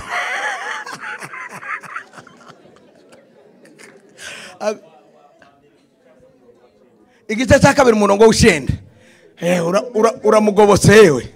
Ubwoko bwatoranijwe abatambyi b'ubwami ishanga ryera n'abantu Imana yarose kugira ngo mwamamaze ishimwe ry'abahamagaye ikabakura mu mwijima ikabageza mu muco wayo wisangaza. Amen. Amen. Mwese muzi umutambyi ni umuntu wageze ugenda akaja kuganira n'Imana, kubwira Imana. None ubu ngubu mwebwe mwese aba bakecuru bose n'aba bagabo bose ubu muri ubwoko bw'abatambyi b'ubu bwami bushya twagiyemo, ubwami bwa Kristo. Niba unyumva avuga ngo hanyuma hari itandukaniro rikomeye ry'abatambyi n'abapasteri mu isezerano rino muri Nouvelle Alliance. Tabatambyi bandi bari muretse twese ko twabaye abatambyi, ariko twebwe turabungeri ndetse Bibiliya izivuga twita abepiskopi. Cela veut dire le pasteur, les évêques. Barga basoma muri Timotheo wa mbere uhereye ku bice 3 kageza kuri 7. Ngwira ijambo niryo kwizerwa ngo nibyo umuntu nashaka kuba umwepiskopi ngo azaba yifuje umurimo mwisa tazi n'umutambyi ririmo. Kandi abatambyi barabo gutamba ibitambo yo bahari hakiba abatambyi bameze nkuko haba hariho nibitambo nukuvuga ngo bababirirwa batwika ihene ni ntama ninka. Abangaba nabashumba nabungeri nabantu bajejwe itorero rya Kristo ngo barigaburire. kandi ngo bakwiriye icubahiro kabiri. Kandi ubwo rero ngo babagaburira iby'umwuka, ngo nabo bagomba kubasarura mu iby'umubiri. Namwe mugo un pasteur mérite un salaire. Umupasteur mukuri nimba ari full time pasteur biranditse muri Timoteyo nyine, agomba mumwubahe kuko arabagaburira ibyo kurya by'umwuka, arabajejwe, azona babazwa. Ikindi agomba guhembwa kuko nawe agomba kubaho. Uranyuzwe? Iyo ni yamena, ariko si umutambyi. Ariko abantu barumva amavana ngo ndi umwana w'umutambyi, ngo turabatambyi. Yego twese turabatambyi kuko turabishikire kumukubwira Imana. Ariko ubundi muri profession mu cyanga mu mbano twebwe ndi turabatambyi, turabapasteri mu Gifaransa, cyangwa pastors, cyangwa abepiskopi, cyangwa bungeri mu rurimi rwumvikana. Ico kirumvikanye. Ikindi cyari kurira. Umuntu yapfuye mushere, titworeka kurira kuko it's a loss, c'est un perte. Bari perte ni ibari perte ikomeye. Nukuvuga ngo uyu muntu ntituzosora kumubona gutya mbona nkubona. Nimba ari papa aragiye, nimba ari mama aragiye, nimba ari umwana kwenda. Haloro ng'umuntu wabyawe n'umugore uhumeka umuka mu mazuru, ugomba kugira ama emotion, ukarira. Kurira si icyaha, ni douleur de séparation, niko navuze. Ariko mu buryo bw'imyizerere, mu buryo bw'ibyiringiro, mfite ibyiringiro ko tuzongera kubonana. Bibiliya ivuga ngo hahirwa abafa bafira mu mwami, ngo umwuka nawe aravuga ngo ngo baruhuke imihate yabo, ngo kuko imirimo yabo ijanye nabo. None se mwifete ndibaza bariranje umunsi w'ubukwe bwanje nararize. C'est vrai, abantu bo yoba donation. Ese wari uhari sira, wari uhari. Okay. Ninde wari uhari umunsi nshitsa yeme? Nyakizungu ndahari badi. Nirwo bakikwita. Undi wari wacuwe. Ubu wabaye ndi. Jeannette, Antoinette, Gentille cyangwa. Yes. Tiwari uhari? Noneho jewe data yapfuye kera. Noneho nderwa na data wacu mukuru, umusaza abantu benshi bazi witwa Nyandinde. Yewe bwiye ubukwe bumaze kurangira, urwo bamaze gukoshanya nakoye mu banyabyinshi nyine kwa Banyakizungu Antoinette. No. Kwa umukobwa wa pasiteri wabo. Nuko nuwo niwe nakunze. Noneho igihe muzehe haravuga ati ngiye kuramukanya muri Kivu, hari harasiga undi umuhungu wiwe mukuru wacu wari waravuye mu gisoda, abagira uduka dukera, avuga ngo ntagurisha inkazi ngo agende adukurikire muri byura. Ariko Isaka mukunda ngo kuko yakuze nawe ari imfubyi nyine yari yarapfuye. Bo ayo na amateka yiwacu sinzi impamvu nabwiye. Noneho asiga amaze kungoshanyiriza yishimye, aravuga ngo yishimiye ngo umuryango nshatsemo ngo barawuzi, ngo nabanyabufurero, natwe turi abanyabufurero. None ubwo abanyabufurero bazatinya abanyabubembe. Ndeke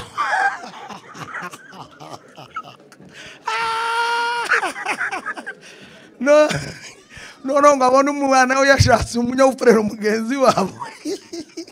Arishima cyane, aravuga tubukwe kuko hari abandi nari ngoye barabambuza. Nuko ariko simbavuga, ahubwo gandaje kurangiza nabavuze. None ngo amare aratireka maze ngende muri Kivu mu Minembwe kuramukanya, ndamutsuriya mwana nawe nzoza rero uzoza gushitsa naje du celebrate twishime. Ale muzehe tarashitsa tukimutegereje kurya yambutse Tanganyika, aragenda ca iriya imbari barakarazamuka ngo aje kurenga tarashika yewe yamarwara diare yamapfa. Mwumve kandi bino bintu birasetse yeme, uko usetse kewe usetse ko data yapfuye.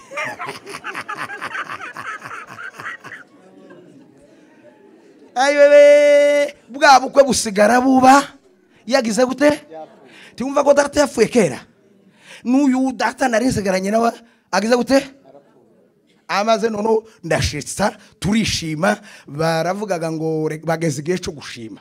avuga se ba papa ndahari nyine nyirisina ngo ashime none nabamukubona wagombaga gushima ndahari amaze ndabisibuka amasendarira ngo mare namavuga ngo pas question jewe nije washatse none ngiye gushima mu izina rya data ni rya data wacu nije waciye uruhango kuba washikije wamara ugashima ndabasandarira ndavuga yibe ko narize cyane izi soni zuko narize nishimye ndasikura nuko ubwenge burambwira ngo reka noneho ndababwira ngo ka foto karize kuko kibutse ubupfubyi ariko noneho ngiye gushima mu izina rya se ni rya se wabo.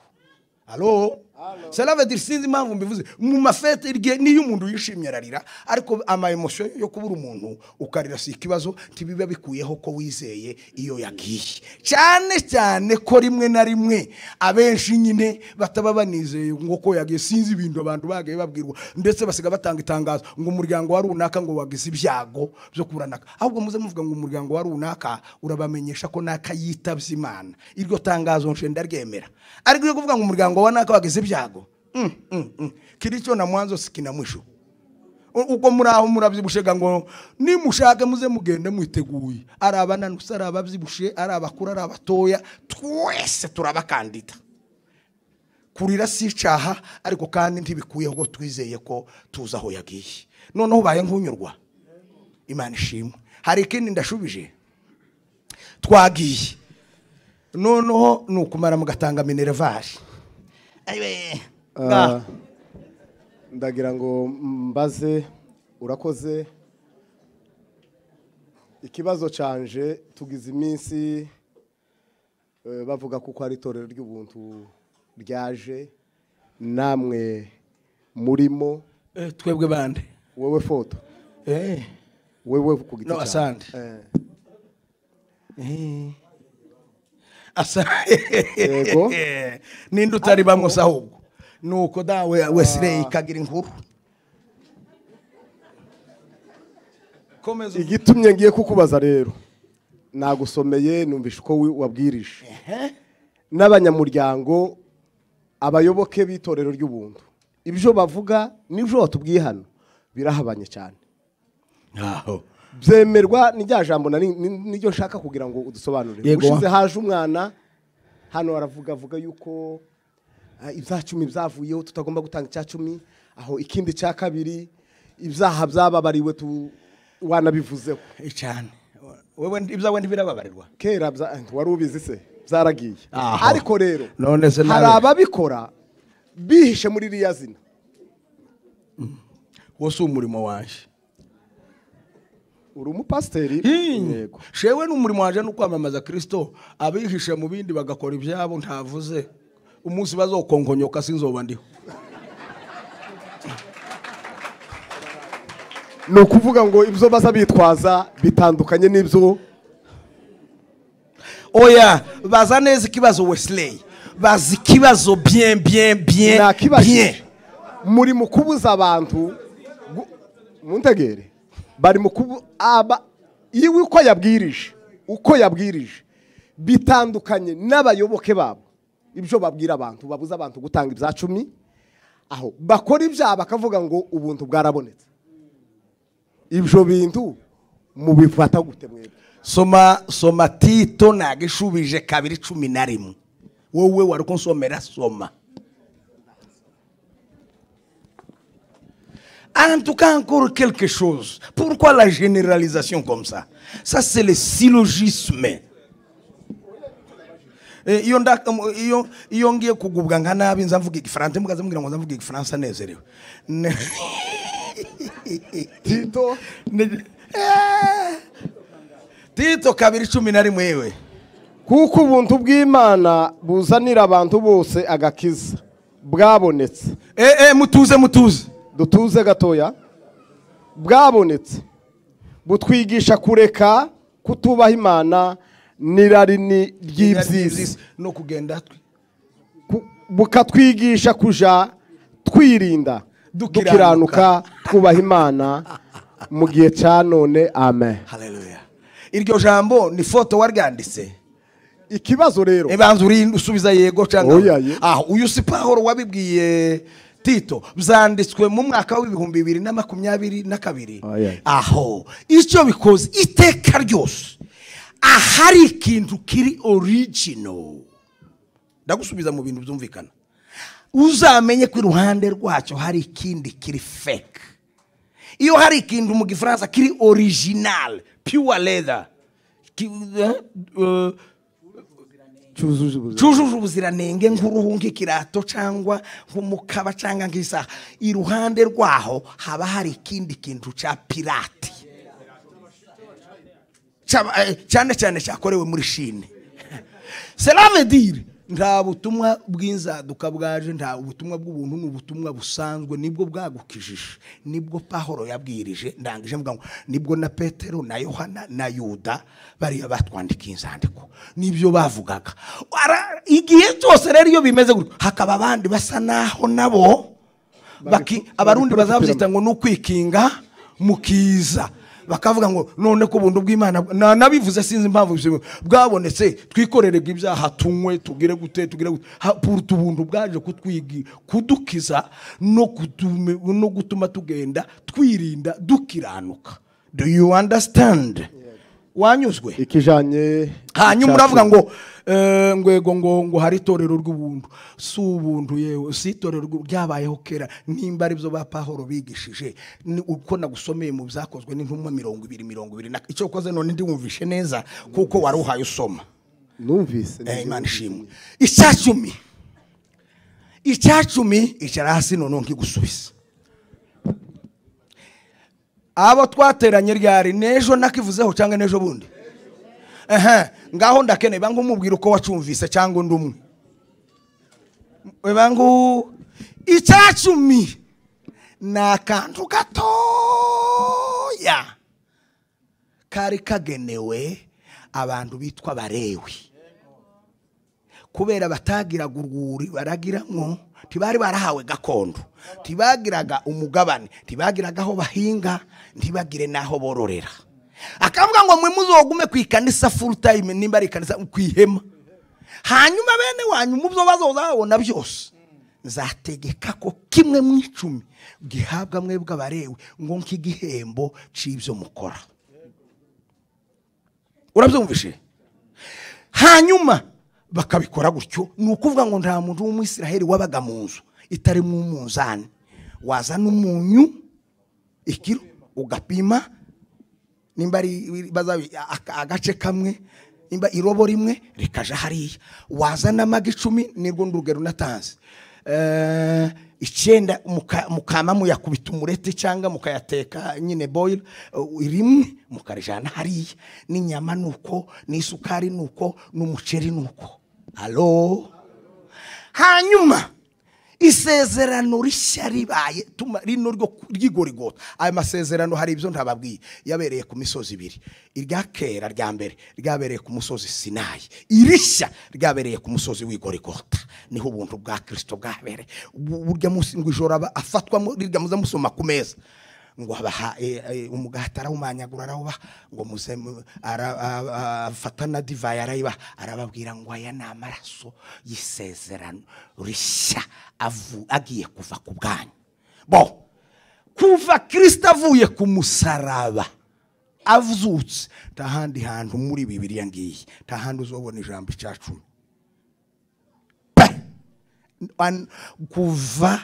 Kuva niba ari hehe mu byahishu ukageziri hano naho yahavuze bukeya muri Matayo yabivuze ariko bacamba, arababwira ngo ko muza mutanga kimwe mu 10 cya 10 naturi muharya ngo ndetse n'ikisogi na nyiragasogereza ngo ariko ibindi mukabireka. Donc ndi yarariko akivuga agishimangira agishiraho yariko babwira, ariko uyu munsi nabivuze yewe navuze gukorera Imana, gutangira gukorera itorero biranditswe. Soma haguruka ndangize mu Bakorindo ba 2 ibice 9 umurongo wa 6 haravuga ngo ubiba bikeya usome n'uwa 7 mwumve ubiba bikeya azasarura bike. Twe ariko tekereza yewe amagi 10 fotari 9 ngo Imana nihaye rimwe, ibyo kwari ugutanga ko muri primaire. Iyo bavuze icya 10 ejo bundi nariko nshigisha muri Kentucky mu ikanisa rya John ba John Semahungiro ba Jacques mubyara wanje hari abantu benshi barugira amazuru narababwiye ngo umuntu guzora muri iki gihe kuvuga icyacumi n'ugupfobya gukorera Imana. Twebwe nushaka uzutanga 5 ku 10 cyangwa 10 ku 10 utange nguko wabigambiriye mu mutima ubikora unezerewe kandi udahatwa. Soma kugira ngo nabandi bumve kuko ibyo mvuga ntabikuye mu mutwe gusa. Abakorinto ba 2 9 mon frère kurasiguza injiro nishe zanaka muzimu 9 niko abantu benshi bazambira ngo kuzunaka yewe nwaje ni natire gasino kwihinda 9 6 na 7 ariko ndavuga ibi ngo ubiba bike azasarura bike naho ubiba byinshi azasarura byinshi. Umuntu wese atange nkuko abigambiriye mu mutima we adahatwa vuga atinuba kandi adahatwa kuko Imana ikunda utanga nezerewe. Amen. Amen. Hallelujah. Mberuse kubwiriza ahantu ibintu bizabinsetsa kandi ngo bikuramwe amasomo. Noneho ndababwira ngo cage mwandumye gakwiga narisi ndi umwarimu wa théologie kuva 2001 hapana école biblique théologie. Ubundi nize bisanzwe nize pédagogie muri secondaire muri ESP niga lettres et sciences humaines donc ibintu by'indimi kongereza kangana urika n'agafaransa kangana ako sinarangije licence narangije guse hano hagati G3 noko ngo mare ntangira kwigisha nyine kugira ngo ndamira abana benoko igihe ndiko nkora n'ubuhamya buke nibwo abantu batangiye kumpanurira ngo nzo umupastori. Comment ça? Je viens fraîchement de l'université sindakorera amafaranga kandi abapastori nza mbona bato sinshaka ku mupastori batera kwimanira gushaka full time pastor ariko ibyo bintu byarangoye imbara ubuhanuzi bubi nabonye nubwo buvuga ngo zobe pastori kuko naringi haye numva shaka gukorera ifaranga kandi kabona ntazwa sinzi impamvu mvuze ibyo noneho ariko ndavuga ngo reka ndagenda ndiga ndarangiza nyuma nkurikira nandi mahugurwa menshi n'ahandi nyuma naje kubona nabandi bari mu benshi hanyuma nararahiye ngo ukuri kose namenye sinareka ko kuvuga none naganira n'abantu nababwira ibyo bakavuga ngo ibyo bintu ngo iwe umwe arambaza ndasubiza ku rubuga arambaza ndasubiza kandi tugo kuri aho abo twabanaga abo twasho araruha aravuga ngo yemwe ngo je ngo saco nzongera kunyigisho zabamwungurana bakajabika nicu gusa yara tiyavuga ngo ngo ndakinda shaka ndamubwira ngo okay genda nova kuri urubuga we ugenda ukora urubuga nabamwungurana bakajabika kuko abona abasaza bakoreye Imana ubu ngubu bararuhutse. Aba pastor mufite ni ba foto ni mushake mubishimire n'aba Wesley witwa ne my dear bo wazuru pastor. Yes niuma babo wazi batito ba Eugene uranga abangaba ugaye imfurazi wabo buza buca yimutse uranga karibo bakubwiriza uzabwirizwe nande. Okay nakantu narinshishijemo abantu nguna nakabaye pastor none singira ngo Bibiliya yavuga ngo mavuno ni mengi watenda kazi ni abantu bakava ngo umuntu wese ngo wasengewe hanze ya Kongo ngo je sinza mwemera uzemera gendaga muri byura gendaga wigishwe nabo muri byura ayinya ndeka ya kwa muradaga ngo mwigishwe nabo muri byura mutaki bafi ni mwigishwe natwe twebwe mufite natwe ko turasaze ejo hazoza abandi. Allo okay cela veut dire quoi?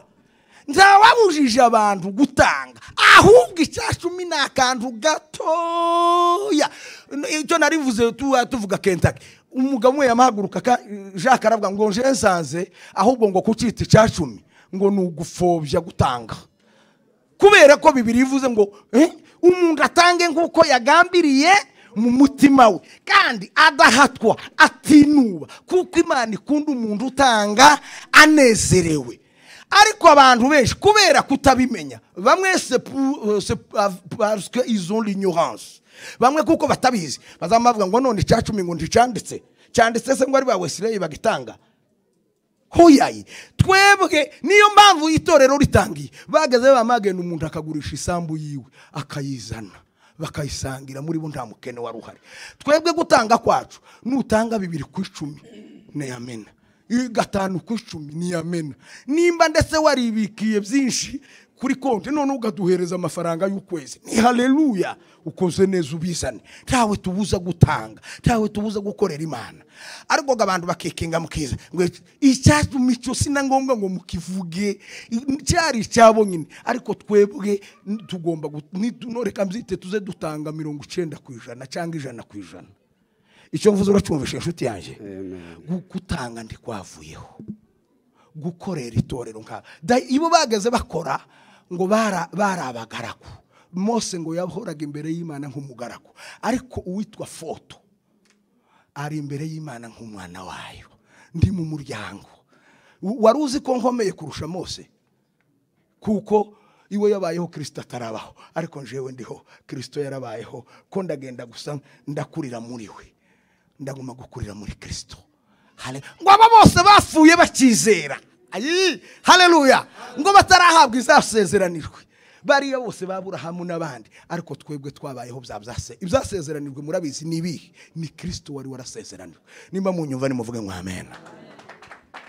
Ntabwo gutanga kwavuyeho, nimugira amahoro y'Imana. Wabyumvishe frere? Twagiye na abashumba noko abasaza ibambasha. Merci beaucoup. Mfite ikibazo kuri 5 no ku 17 muri Matayo haryo wavuze ngo mwitekereza ko naje gukuraho amategeko cyangwa ibyahanuwe. Sinaje kubikuraho, ahubwo naje kubisohoza.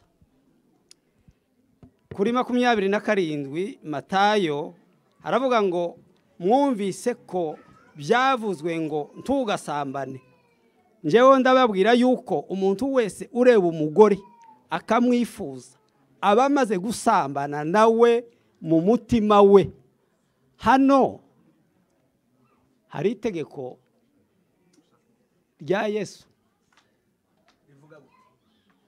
Okay, urakoze cyane pastor wanje. Ikibazo cyawe ni iki? Hari itegeko rya Yesu no kuvuga gute?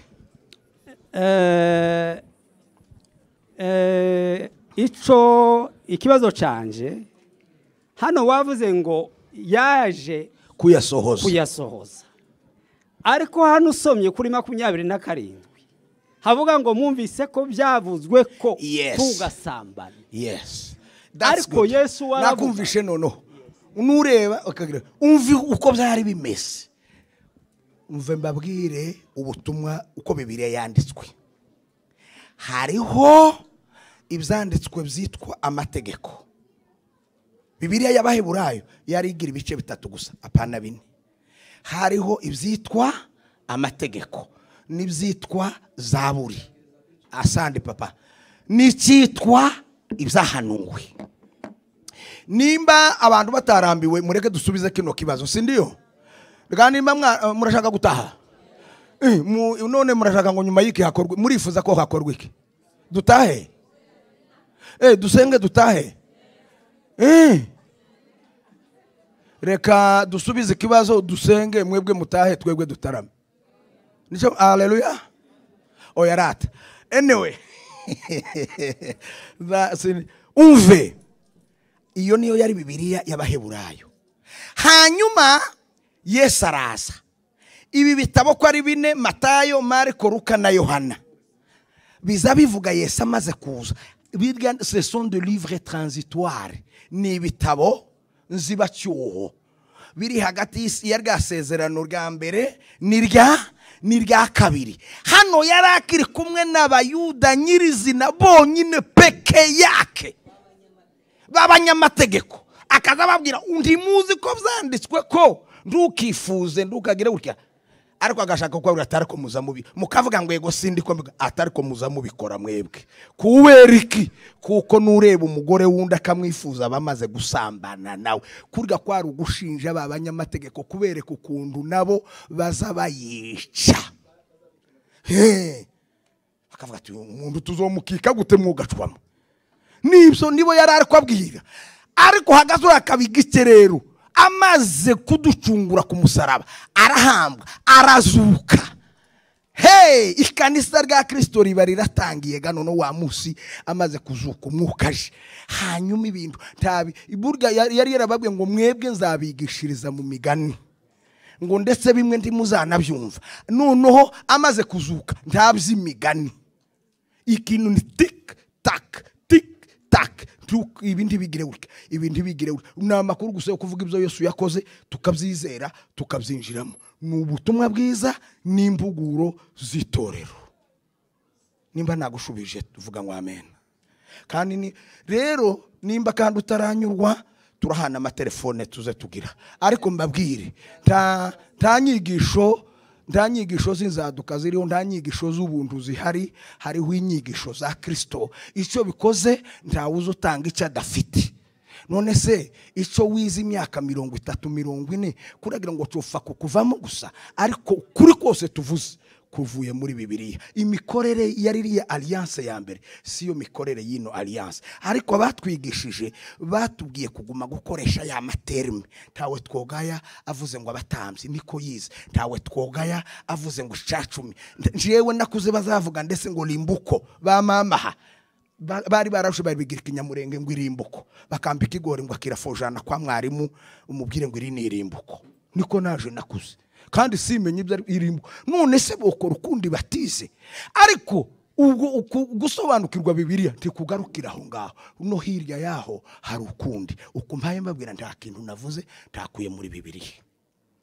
Imana ibagirire neza amen. Nariko ngira naje ngo mbaze ubihagaze warushye